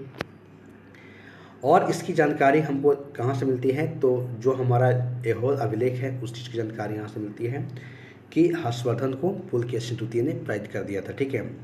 उसके बाद दोस्तों आगे लिखा गया, ठीक है, आप देख सकते हैं, ठीक है, कि पुलकेशिन द्वितीय के द्वारा पल्लव वंश के शासक महेंद्र वर्मन को भी पराजित किया गया था, ठीक है, और उसकी राजधानी कांचीपुरम को जीत लिया गया था, ठीक है। आप देख सकते हैं कि पुलकेशिन द्वितीय जो अपने आप में काफ़ी ज़्यादा शक्तिशाली है और एक यहाँ के महान शासक भी देख सकते हैं, जो कि एक पल्लव वंश के शासक महेंद्र वर्मन को भी यहाँ पर पराजित कर देता है और कांचीपुरम को यहाँ से जीत लेता है, ठीक है। इस प्रकार से यहाँ हमने देख लिया, ठीक है। उसके बाद दोस्तों और भी इसमें देखेंगे क्या लिखा गया है, ठीक है, तो आप देख सकते हैं, ठीक है। आइए देखिए दोस्तों यहाँ पर यही बातें कही जा रही है, ठीक है, आप देख सकते हैं, ठीक है, कि और यह कांची कोण की उपाधि धारण कर दिया था, कौन, यानी कि जो पुलकेशिन जो द्वितीय था उन्होंने कांची कोण की उपाधि यहाँ पर धारण कर लिया, ठीक है। उसके बाद दोस्तों यहाँ पर देख सकते हैं कि इसी के समय में क्या होता है कि आप देख सकते हैं कि इसी के समय में पुलकेशिन द्वितीय ने पुनः पल्लव राज पर आक्रमण कर दिया, किंतु इस समय जो कि उनकी परिस्थितियाँ बदल गई थी, ठीक है। आप देख सकते हैं कि इसी समय पुलकेशिन जो द्वितीय था उन्होंने पल्लव पर दोबारा आक्रमण कर दिया, लेकिन यहाँ पर परिस्थितियाँ कुछ और थे यहाँ पर देखने को मिला, ठीक है।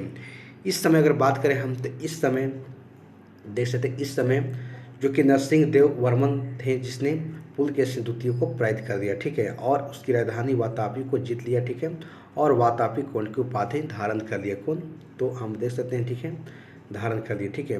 तो दोस्तों इस प्रकार से हमने देखा पुलकेशिन द्वितीय के बारे में, ठीक है, कि यहाँ पर पुलकेशिन द्वितीय किस प्रकार से मतलब कि एक राज्य को जीत रहा था, लेकिन इसकी इस बार एक अलग राजा से पंगा पड़ गया, ठीक है। यहाँ आप देख सकते हैं कि उन्होंने पल्लव पर दोबारा आक्रमण तो किया, लेकिन यहाँ पर उनकी परिस्थितियाँ बदल चुकी थी और यहाँ के जो राजा थे नरसिंह देव वर्मन जो कि पल्लव वंश के थे, ठीक है। तो यहाँ पर क्या हुआ, पुलकेशिन द्वितीय पराजित हो जाता है और पुलकेशिन द्वितीय के द्वारा जो राज था वातापी को वहाँ से जीत लिया जाता है और जो नरसिंह देव वर्मन थे वो वातापी कोण की उपाधि धारण कर लिया, ठीक है। तो इस प्रकार से यहाँ पर आप देख सकते हैं, ठीक है, चोल वंश के बारे में देखिए। उसके बाद दोस्तों यहाँ पर कुछ और बातें कही जा रही है कि पुलकेशिन द्वितीय के दरबार में चीनी यात्री जो कि हेन सेन आया था, जो कि 641 ईस्वी में, ठीक है।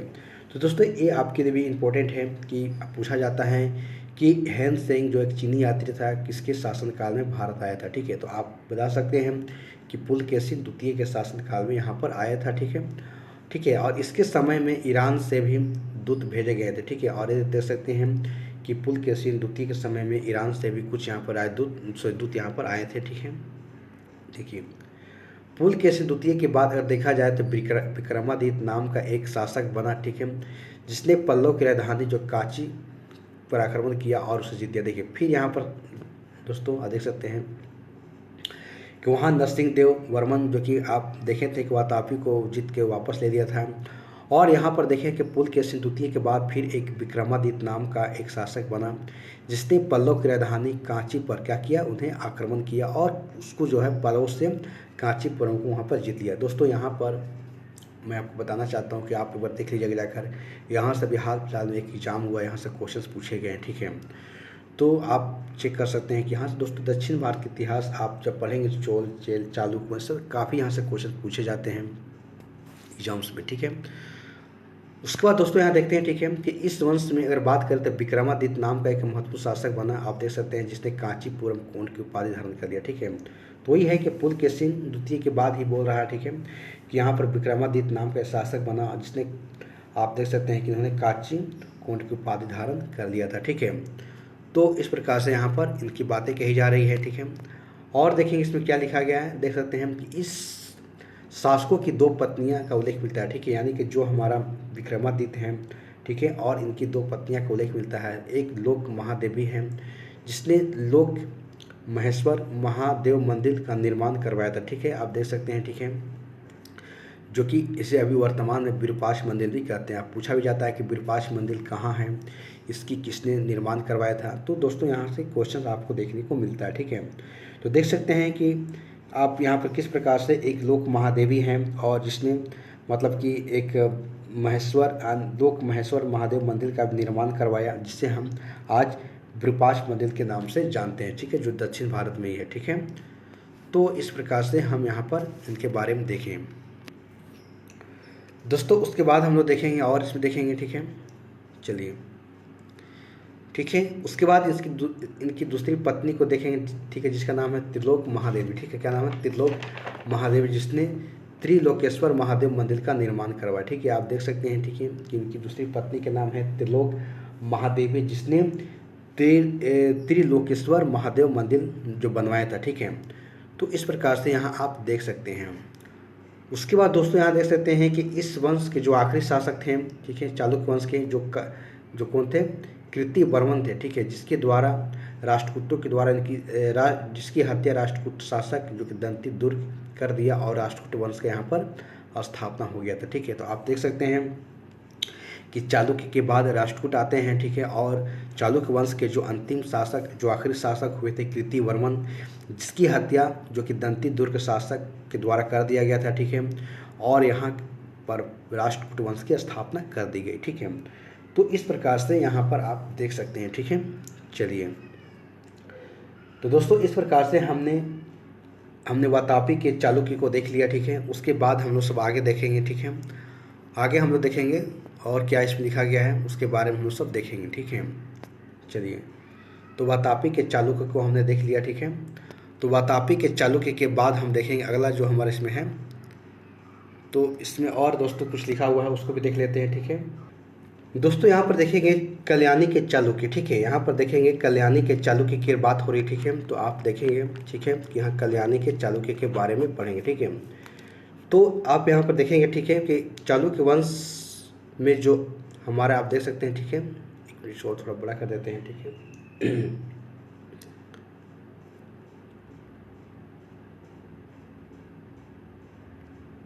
देखिए दोस्तों यहाँ पर देखेंगे कल्याणी के चालुक्य, ठीक है। तो चालुक्य शासक जो कि आरंभ में सामंतों का जीवन जी, सामंतों कहने का मतलब होता है उनके साथ साथ जो उनके नीचे रह के जो अपने जीवन को जी रहे थे, ठीक है। तो चालुक्य शासक जो कि हमारा देख सकते हैं कल्याणी के चालुक्य हैं।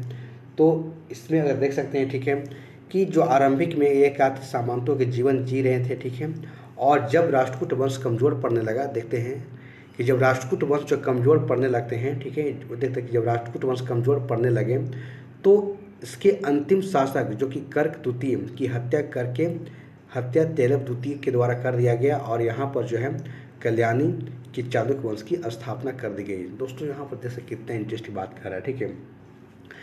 पहले तो इस सामंतों के जीवन जी रहे थे, उनकी देख रेख सब चीज़ देख रहे थे, उसके राज के बारे में सब चीज़ समझ रहे थे, कौन शासक क्या कर रहा है सब सारा चीज़ देख रहे थे। सामंत जीवन उसके आधार साथ साथ जी रहे थे।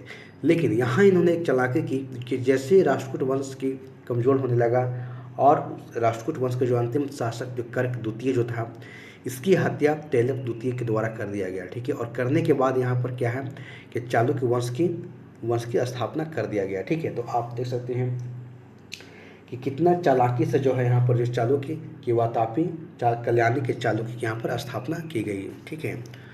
उसी प्रकार देखते हैं दोस्तों कि यहाँ देखा गया है कि चालुक्य वंश की जो राजधानी थी कहाँ थी, मानखेत्र, ठीक है। आप इसको याद रखिएगा कि चालुक्य के जो कल्याणी के जो चालुक्य है इसकी राजधानी कहाँ थी, मानखेत्र, ठीक है। इसको आप याद रखिएगा।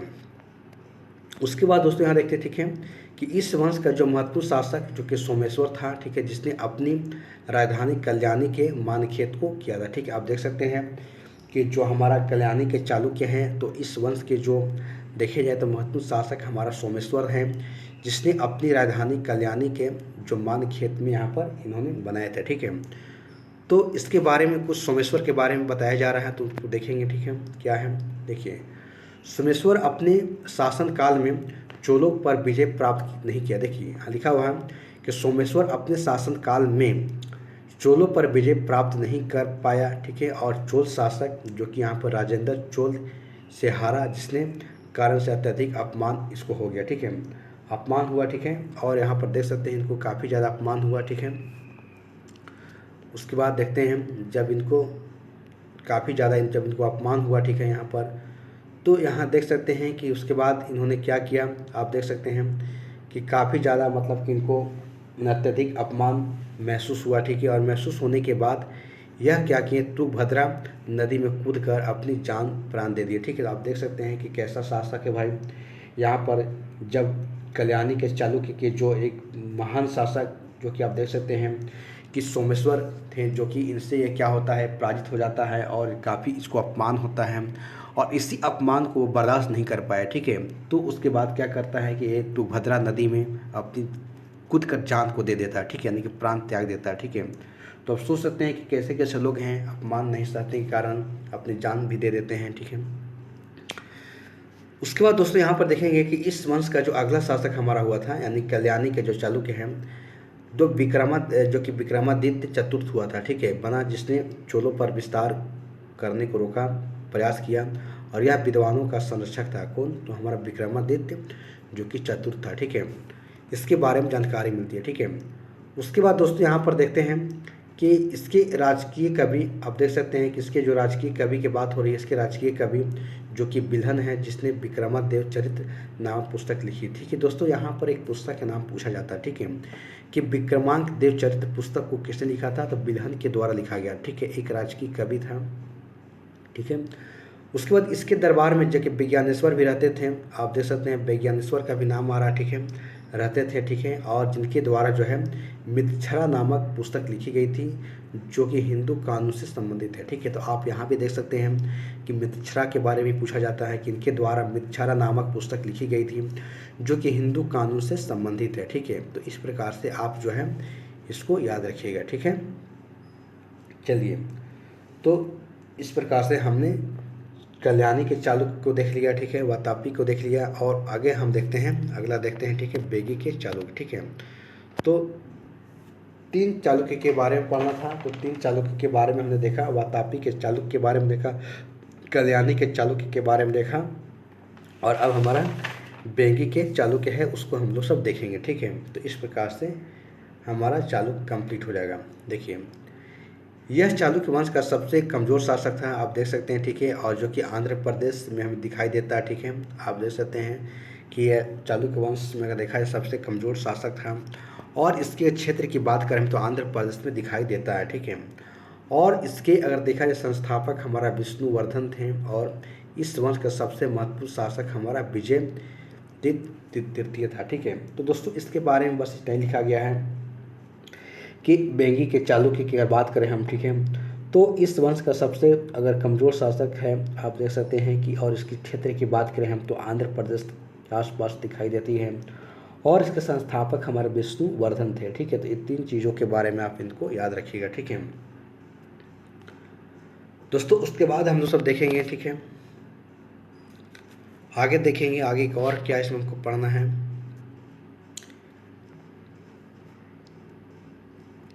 देखिए दोस्तों, यहाँ पर कुछ बातें कही जा रही है कि कवि कालिदास के नाम का उल्लेख कर बात करें हम तो एहोल के में उत्कीर्ण में देखने को मिलता है। ठीक है, और यहाँ पर बातें कही जा रही है कल्याणी के जो हमारा उत्तर चालुक्य राजवंश का दावा था। ठीक है, उनके पूर्वज जो कि अयोध्या में राज करते थे। ठीक है, तो इसी बात को कहा जा रहा है दोस्तों कि जो कल्याणी के उत्तर चालुक्य के राजवंश का दावा था कि उनके जो पूर्वज हैं वो अयोध्या में राज करते थे। ठीक है, ऐसा बात कहा जा रहा है। ठीक है, उसके बाद दोस्तों यहाँ लिखा जाएगा चालुक्य वंश के द्वारा जो कि प्रायः अगर महिलाओं को प्रशासन में उच्च पद प्रदान किए गए हैं। ठीक है, तो ये चालुक्य वंश के बारे में कहा गया है कि यहाँ पर महिलाओं की जो कि प्रायः जो है वहाँ पर अच्छे कि उच्च पदों पर यहाँ प्रदान किए जाते थे।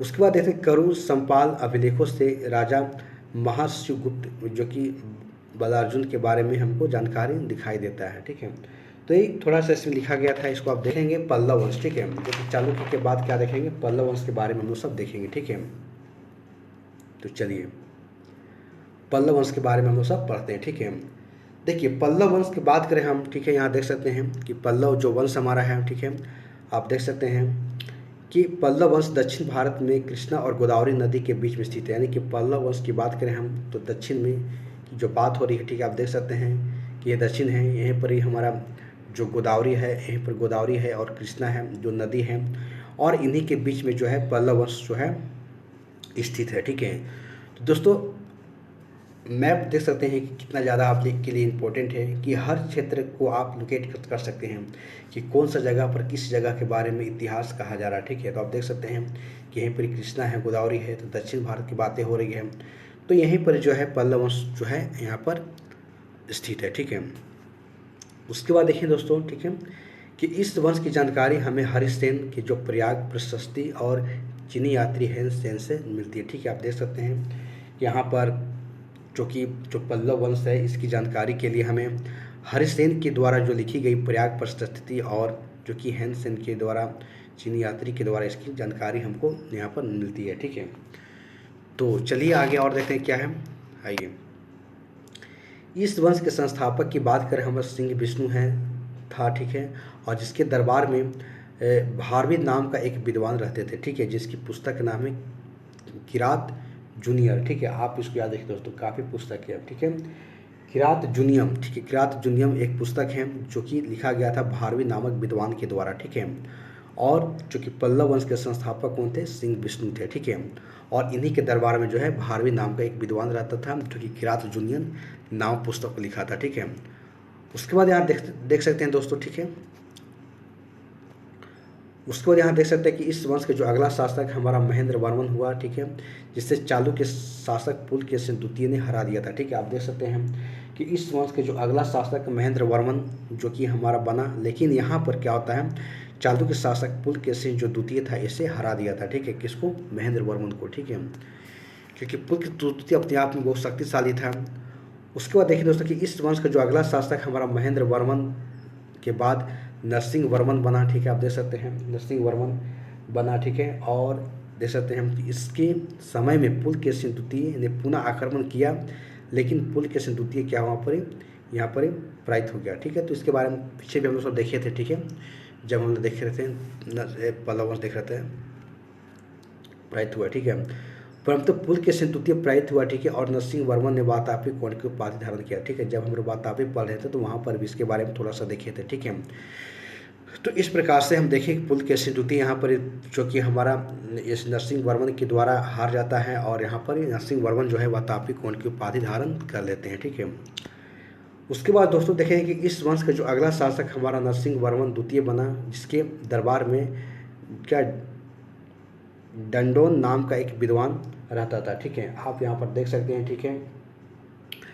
रहते थे, जिसने दासचरित नामक पुस्तक लिखी थी, ठीक है, जो कि संस्कृत भाषा में, ठीक है। तो डंडो नाम का एक विद्वान थे जिन्होंने दासचरित नाम की पुस्तक को लिखे थे, और यह जो है नरसिंह वर्मन द्वितीय के दरबार में रहते थे, ठीक है। तो इसके बारे में आप इतना याद रखिएगा, ठीक है। चलिए तो इसमें और देखते हैं क्या लिखा गया इसमें है, ठीक है।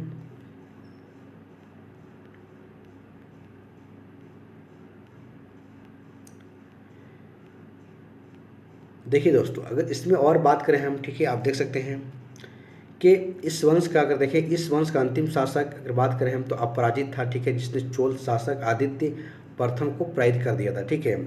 तो आप देख सकते हैं कि पल्लव वंश की बात हो रहा है, ठीक है। तो इस वंश का जो अंतिम शासक हमारा अपराजित था, हम जिसने चोल शासक आदित्य प्रथम ने इनको क्या किया था, पराजित कर दिया था, ठीक है। तो इस प्रकार से आप इसको बारे में याद रखेंगे। देखिए उसके बाद नरसिंह वर्मन प्रथम के समय में जो कि बलिरामपुरम जो कि रथ मंदिर बनवाया गया था, ठीक है। आप महाबलीपुरम मत देखो, महाबलीपुरम आप इसको याद रखिए दोस्तों, काफ़ी इंपॉर्टेंट है कि नरसिंह वर्मन प्रथम के द्वारा जो है महाबलीपुरम जो कि रथ मंदिर को बनवाया गया है, ठीक है। ये क्वेश्चन आपको देखने को मिलता है एग्जाम में, ठीक है दोस्तों। यहाँ पर देखेंगे, ठीक है, कि नरसिंह वर्मन जो द्वितीय के समय में कांची में कैलाश मंदिर बनवाया गया, ठीक है, और सप्त पैगोड़ा मंदिर, सूर्य मंदिर एवं महाबलीपुरम मंदिर बनवाया गया था, ठीक है। और इसने राम सिंह को उपाधि धारण किया। दोस्तों यहाँ पर काफ़ी इंपॉर्टेंट बातें लिखी गई, ठीक है, कि नरसिंह वर्मन जो द्वितीय के द्वारा जो है कांची में, तो कैलाश मंदिर कहाँ, कांची में है, और सप्त पैगोड़ा का सूर्य मंदिर और महाबलीपुरम मंदिर, इस सारे मंदिर जो नरसिंह वर्मन द्वितीय के द्वारा यहाँ पर बनवाया गया है, ठीक है। तो इस चीज़ को आप यहाँ पर याद रखिएगा, ठीक है दोस्तों। यहाँ पर देखेंगे चोल वंश के बारे में, ठीक है, चोल वंश के बारे में पढ़ेंगे और इसकी 9वीं शताब्दी के यहाँ पर समय को देखेंगे, ठीक है। तो आप यहाँ पर देख सकते हैं, ठीक है, चोल वंश के बारे में बताया जा रहा है, ठीक है, कि चोल वंश जो कि पल्लव के सामंत थे, ठीक है, यानी चोल जो थे पल्लव के साथ साथ ये भी चल रहे थे साथ ही साथ, ठीक है। और उन्हीं के राज के ऊपर अगर बात करें तो चोल वंश की स्थापना हुई, ठीक है। आप देख सकते हैं कि पल्लव के जो यहाँ पर शासन चल रहा था, तो उन्हीं के वंश के यहाँ पर क्या होता है, चोल वंश की स्थापना हो जाता है। और इस वंश के संस्थापक कौन है, तो विजयालय हैं, ठीक है, को माना जाता है, जिसने नर केसरी की उपाधि धारण की थी, ठीक है। तो आप यहाँ पर देख सकते हैं दोस्तों कि यहाँ पर चोल वंश की बात करें हम तो अगर इनके स्थापना करने वाले कौन है, तो विजयालय हैं, और जो है विजयालय जो है नर केसरी की उपाधि यहाँ पर धारण करते हैं, ठीक है। उसी प्रकार देखते हैं दोस्तों, इसके पश्चात देखा जाए तो आदित्य प्रथम शासक बना, जिसने चोलों को क्या किया, मजबूत किया, और यहाँ पर देते हैं कि कोंड राज की उपाधि धारण कर लेता है, ठीक है, कौन, आदित्य प्रथम, ठीक है, जो कि पल्लव शासक अपराजित यहाँ पर किया, ठीक है, यानी पल्लव शासक क्या किया, यहाँ पर अपराजित कर दिया, ठीक है। उसके बाद दोस्तों यहाँ देखेंगे, इसके पश्चात बात करें तो प्रतांग प्रथम जो कि शासक बना, जिसके ने मथुरा को जीतकर मधु हे कौंड की उपाधि धारण कर दिया, तो कौन, तो प्रतांग प्रथम, ठीक। इसके बारे में हमको जानकारी उत्तर मेरु अभिलेख से देखने को मिलता है, ठीक है। तो दोस्तों इस प्रकार से हम देखते हैं कि चोल वंश के बारे में बातें हो रही है, ठीक है, कि ये जो थे पल्लव के सामंत थे और उसके साथ साथ चल रहे थे। और अगर देखें तो चोल जो कि पल्लव के बाद जो है इस वंश के संस्थापक की बात करें हम, चोल वंश के विजयालय के द्वारा किया गया, और नर केसरी की उपाधि धारण यहाँ पर कर लेते हैं, ठीक है। इस प्रकार से तमाम एक के बाद एक यहाँ पर इसके पश्चात शासक आते गए, ठीक है। तो इसके बारे में ही जानकारी देखने को मिलती है। उसके बाद दोस्तों यहाँ पर देखते हैं कि इसी के समय में आप देख सकते हैं कि इसी के समय में चोल राज्य में जो कि भूमि संरक्षण का शुरुआत किया गया। आप देख सकते हैं यहाँ से क्वेश्चन पूछे जाते हैं कि इसी के समय में चोल राज्य में कि भूमि सर्वेक्षण को भी शुरू किया गया, ठीक है, भूमि सर्वेक्षण को भी कार्य यहाँ पर जो शुरू किया जाता है, ठीक है। और यहाँ देख सकते हैं कि इसके बाद हम देखते हैं कि राष्ट्रकूट शासक जो कि कृष्ण तृतीय जो कि प्रतंग वन को हरा देता है, और तब कोलम के युद्ध में, किस युद्ध में, तो आप याद रखिएगा कि तब कोलम के युद्ध किसके बीच में हुआ था, तो राष्ट्रकूट शासक कृष्ण तृतीय और प्रतांग के बीच में हुआ था। दोस्तों यहाँ से क्वेश्चन पूछा गया, ठीक है, तो आप यहाँ पर इसको याद रखिएगा, ठीक है, कि इसके बीच में जो कि होता है युद्ध, ठीक है। इसके पश्चात अगर बात करें दोस्तों, तो इसके पश्चात चोल वंश का अगला शासक हमारा राजा राम बना, ठीक है। आप देख सकते हैं कि हमारा प्रतांग के बाद जो है आप यहाँ देख सकते हैं कि चोल वंश का अगला शासक कौन, राजा राम बना, ठीक है। तो यहाँ पर राजा राम के बारे में हम लोग सब देखेंगे, ठीक है, कि राजा राम जो है यहाँ पर शासक बनते हैं, ठीक है। तो उनके बारे में थोड़ा सा यहाँ पर हम लोग सब देखेंगे, ठीक है। चलिए उसके बाद दोस्तों यहाँ देखते हैं, ठीक है, आप देख सकते हैं कि अरिमोलीवर्मन, ठीक है, अरिमोलीवर्मन भी इसे कहते थे, किससे, राजा राम राज जो था, ठीक है, राम राज जो था, इसको जो है अरिमोलीवर्मन भी कहते थे, ठीक है। और इसके समय में क्या हुआ था, श्रीलंका के उत्तरी भाग को जीत लिया गया, ठीक है, और उसे चोल वंश में मिला दिया गया, ठीक है। आप देख सकते हैं कि राज के समय में क्या हुआ, श्रीलंका के जो उत्तरी भाग है इसको जीत लिया गया और इसको चोल वंश में मिला दिया गया, ठीक है। इसके बाद देखिए दोस्तों कि इसके पश्चात राजराज प्रथम जो नाम के एक, आप देख सकते हैं कि आप यहाँ पर एक सुशासक बनता है, ठीक है, ठीक है, जो कि आप देखते हैं, और मामुड़ी चोल की उपाधि यहाँ पर धारण करता है, ठीक है। यहाँ पर राजराज प्रथम की बात हो रही है, ठीक है। देखिए दोस्तों, राजराज प्रथम के बारे में क्वेश्चन पूछा जाता है एग्जाम्स में, क्वेश्चन यहाँ पर।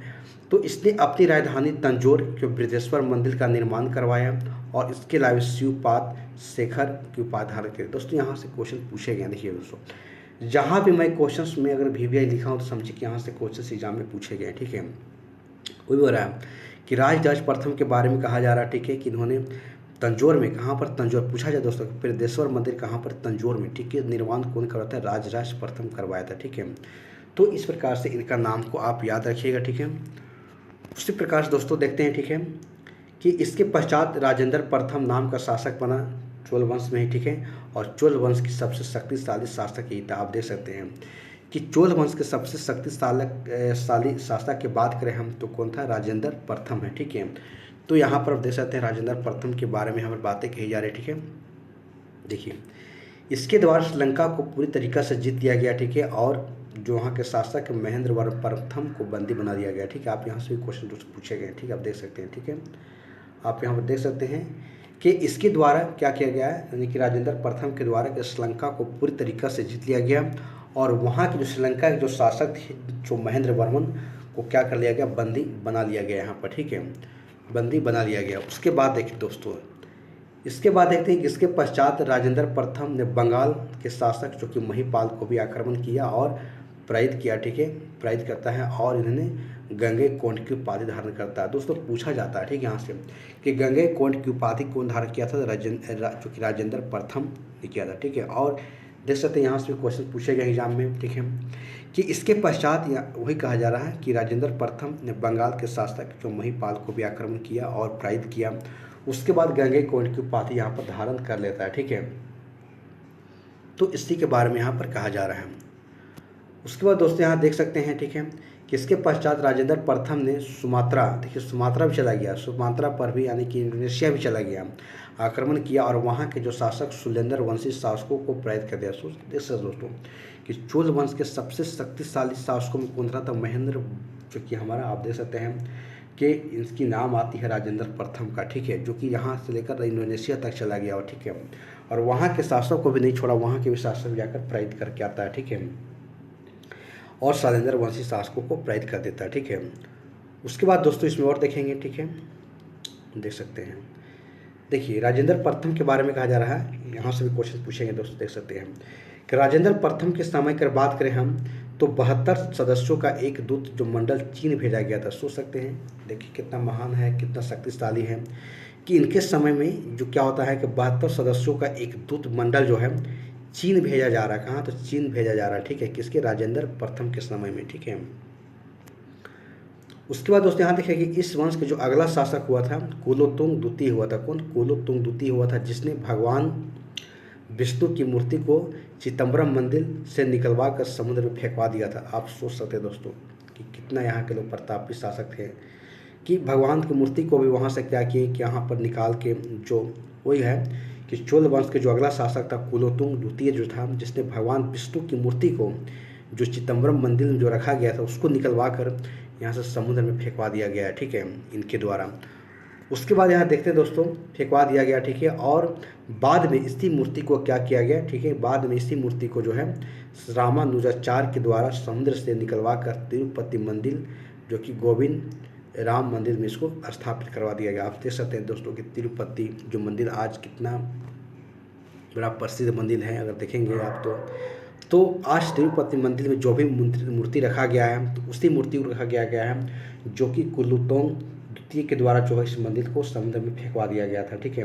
और उसी मूर्ति को जो है रामानुजाचार्य के द्वारा समुद्र से निकलवा कर और इस तिरुपति मंदिर में क्या किया गया, इसको स्थापित करवा दिया गया था, ठीक है। तो इस प्रकार से आप यहाँ देख सकते हैं, ठीक है। चलिए तो आगे देखते हैं इसमें और क्या है। देखिए दोस्तों, इस वंश का आखिरी शासक की बात करें हम तो राजेंद्र द्वितीय था और इसके पश्चात वंश समाप्त हो गया, ठीक है। दोस्तों यहाँ पर राजेंद्र प्रथम के बाद अगर देखते हैं राजेंद्र द्वितीय आता है, लेकिन इसके बाद जो है ये वंश जो है समाप्त हो जाता है, ठीक है। आप यहाँ पर देख सकते हैं, ठीक है। उसके बाद दोस्तों यहाँ पर बातें हो रही है कि चोल साम्राज्य जो अंत में मलिक कपूर ने समाप्त कर दिया। चोल साम्राज्य को अंत में क्या कर दिया, मलिक जो कपूर थे इसके द्वारा समाप्त कर दिया गया, ठीक है। आप इसकी बातें कही जा रही है। चोल वंश देख सकते हैं, सारे क्वेश्चन पूछे गए हैं दोस्तों एग्जाम में, ठीक है। चोल वंश का राज क्षेत्र अगर बात करें तो कोरोमंडल के दक्कन के कुछ भागों तक फैला हुआ था, ठीक है। तो आप देख सकते हैं कि कोरोमंडल की बात हो रही, इस क्षेत्र की बात हो रही, ठीक है। तो आप देख सकते हैं कि वहाँ क्षेत्र तक यह फैला हुआ था, ठीक है। दक्कन का क्षेत्र ऊपर थोड़ा सा है। उसके बाद दोस्तों आप देख सकते हैं, ठीक है, देखिए यहाँ पर, ठीक है, सारा देखिए यहाँ पर क्वेश्चन पूछे गए हैं। चोल शासक अपने शासनकाल में ही अपना उत्तराधिकारी घोषित कर दिया था, यानी कि चोल जो शासक था वो अपने समय में क्या कर दिया था, यहाँ पर जो है उत्तराधिकारी को घोषित कर दिया था। उसके बाद चोल राजाओं की अगर बात करें हम तो स्नानागार एवं भोजनालय का प्रमुख स्त्रियां एवं पुरुषों दोनों ही देखती थी, यानी कि चोल राजाओं के जो स्नानागार था एवं भोजनालय थे, आप देख सकते हैं रसोई है, भोजनालय की बात हो रही है, तो इसका प्रबंध जो है स्त्रियां और पुरुष दोनों यहाँ पर देखते थे, ठीक है। तो इस बात को यहाँ पर कही जा रही है, ठीक है। दोस्तों इसमें थोड़ा सा और देखेंगे हम सब, ठीक है। चोल वंश के बारे में कुछ और बातें कही गई है, उसको थोड़ा देख लेंगे हम सब। तो देखिए दोस्तों आइए देखते हैं कि चोल वंश के बारे में, ठीक है। चोल वंश की अगर बात करें हम तो कुछ महत्वपूर्ण और भी जानकारियाँ हैं, उसको हम देख लेते हैं, ठीक है, क्या है। तो देखते हैं कि चोल जो कि वंश की सबसे महत्वपूर्ण विशेषता है स्थानीय, जो कि यहाँ देख सकते हैं स्थानीय स्वशासन, ठीक है। आप इसको याद रखिए दोस्तों, ये पूछा जाता है क्वेश्चन, ठीक है, कि चोल वंश की जो सबसे अगर बात करें हम तो महत्वपूर्ण विशेषता कौन है, स्थानीय यहाँ के स्वशासन है, ठीक है, जिसमें हमें चुनाव पद्धति दिखाई देती है। इसके अलावा हमें लॉटरी व्यवस्था भी दिखाई देती है, ठीक है। तो ये इनकी मेन विशेषता है जो यहाँ से क्वेश्चन पूछे जाते हैं। उसके बाद दोस्तों यहाँ देखेंगे, ठीक है, कि चोल राजवंश में हमें अधिकारियों को नगद वेतन ना देकर उन्हें भूमि अनुदान दिया जाता था, ठीक है। यानी कि चोल वंश में जो अधिकारी हुआ करते थे उनको नगद वेतन ना देकर उनको भूमि को अनुदान दिया जाता था, ठीक है। इस प्रकार की बातें यहाँ पर कही जा रही हैं।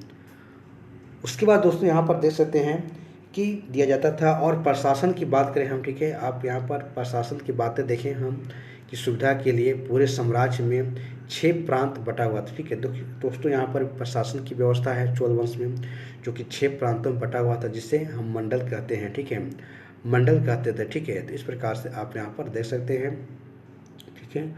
और यहाँ पर देख सकते कि बेरियम जो कि यहाँ पर जैसे उद्यान प्रधान का कार्य देखता था, जो कि तोतित वरियम से कहा जाता था, ठीक है। इसी बात को यहाँ पर बताया जा रहा है।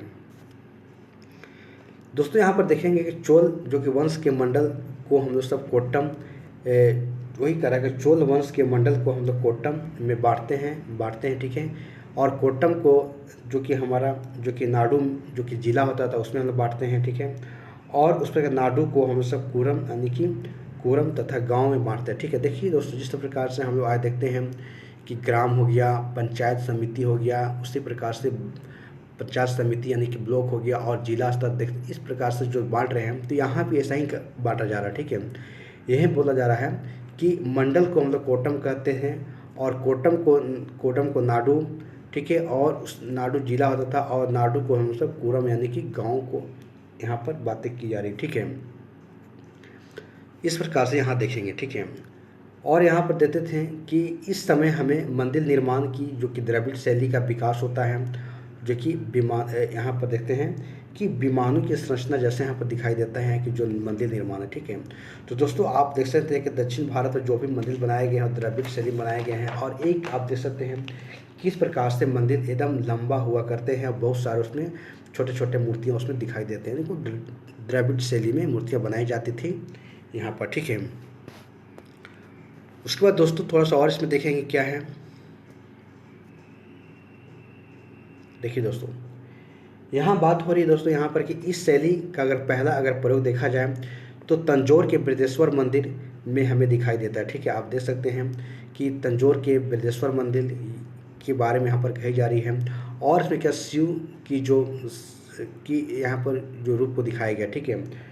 तो इस प्रकार से यहाँ पर बताया जा रहा है, ठीक है। यानी कि दक्षिण भारत में जो भी मंदिर बनाए गए हैं वो सारे के सारे मंदिर जो है द्रविड़ शैली में बनाए गए हैं, और इसकी अगर प्रयोग जो है तंजौर के बृहदेश्वर मंदिर में किया गया, ठीक है। चोल वंश में हमें नाटराज को प्रतिमा दिखाई देती है, ठीक है, जो हमें हमारी सांस्कृतिक धरोहर का प्रतीक है, ठीक। आप देख सकते हैं कि चोल काल में हमें नटराज की प्रतिमा दिखाई देती है, जो हमें हमारे सांस्कृतिक धरोहर के बारे में यहाँ पर दिखाई देता है, ठीक है, प्रतीक दिखाई देता है। उसके बाद दोस्तों यहाँ पर देखेंगे, ठीक है, चोल काल। अगर चोल काल की बात करें, हम चोल काल में तमिल के लिए स्वर्ण काल के रूप में जानते हैं, ठीक है। आप देख सकते हैं कि चोल काल को तमिल भाषा के लिए स्वर्ण काल के रूप में हम लोग सब यहाँ पर जाना जाता है, किसको, चोल काल को, ठीक है। तो चोल काल के बारे में इन चीज़ों के बारे में आप याद रखिए, ठीक है दोस्तों। और इसमें देखते हैं कि देख सकते हैं, ठीक है, यहाँ लिखा हुआ है कि तमिल साहित्य में त्रिरत्न के रूप में जैसे कि कंबन हो गया, ओट कुट्टम हो गया, और पुगत तेंदी हो गया, ठीक है। इस प्रकार से इनके नाम जो है आप देख सकते हैं, ठीक है। पुगत तेंदी जो है इसका नाम, जो कि 3 आप त्रिरत्न को देख सकते हैं, ठीक है।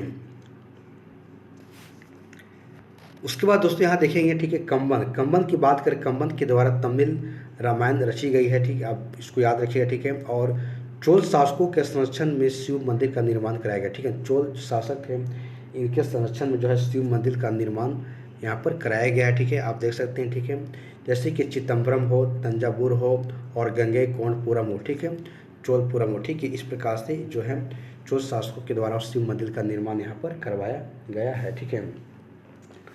तो दोस्तों यहाँ पर इस प्रकार से हमने इनके बारे में देखा, ठीक है, कि चोल वंश के बारे में देखा, ठीक है, और हमने बहुत सारे यहाँ पर देख लिया, ठीक है दोस्तों। इसमें और भी कुछ टॉपिक है, लेकिन मैं आज यहीं तक वीडियो को एंड करता हूँ, ठीक है। और इसमें जो भी बचा हुआ है अगले वीडियो में मैं इसको समाप्त कर दूंगा, ठीक है। काफ़ी वीडियो लंबा हो रहा है, इसलिए मैं इसको यहीं पर समाप्त करता हूं, ठीक है। और तब तक के लिए दोस्तों हमारे वीडियो को आप इसको 1 बार 2 बार 3 बार 4 बार आप जितनी बार आप देख सकते हैं आप उसको देखिए, क्योंकि इससे संबंधित मैं एक साथ MCQ क्वेश्चन मैं आपको करा दूंगा, ठीक है। जिस प्रकार से मैं आपको बहुत सारे मैं MCQ करा रहा हूँ, ठीक है, तो उसी प्रकार से एक साथ जो दक्षिण भारत से संबंधित जो भी MCQ बचे हुए हैं सारों को मैं एक साथ आपको करा दूंगा। तब तक के लिए हमारे वीडियो को लाइक करें, शेयर करें, सब्सक्राइब करें, और ज़्यादा से ज़्यादा इसे चैनल को शेयर करने का प्रयास करें, ठीक है। तो चलिए दोस्तों, जय हिंद, जय भारत।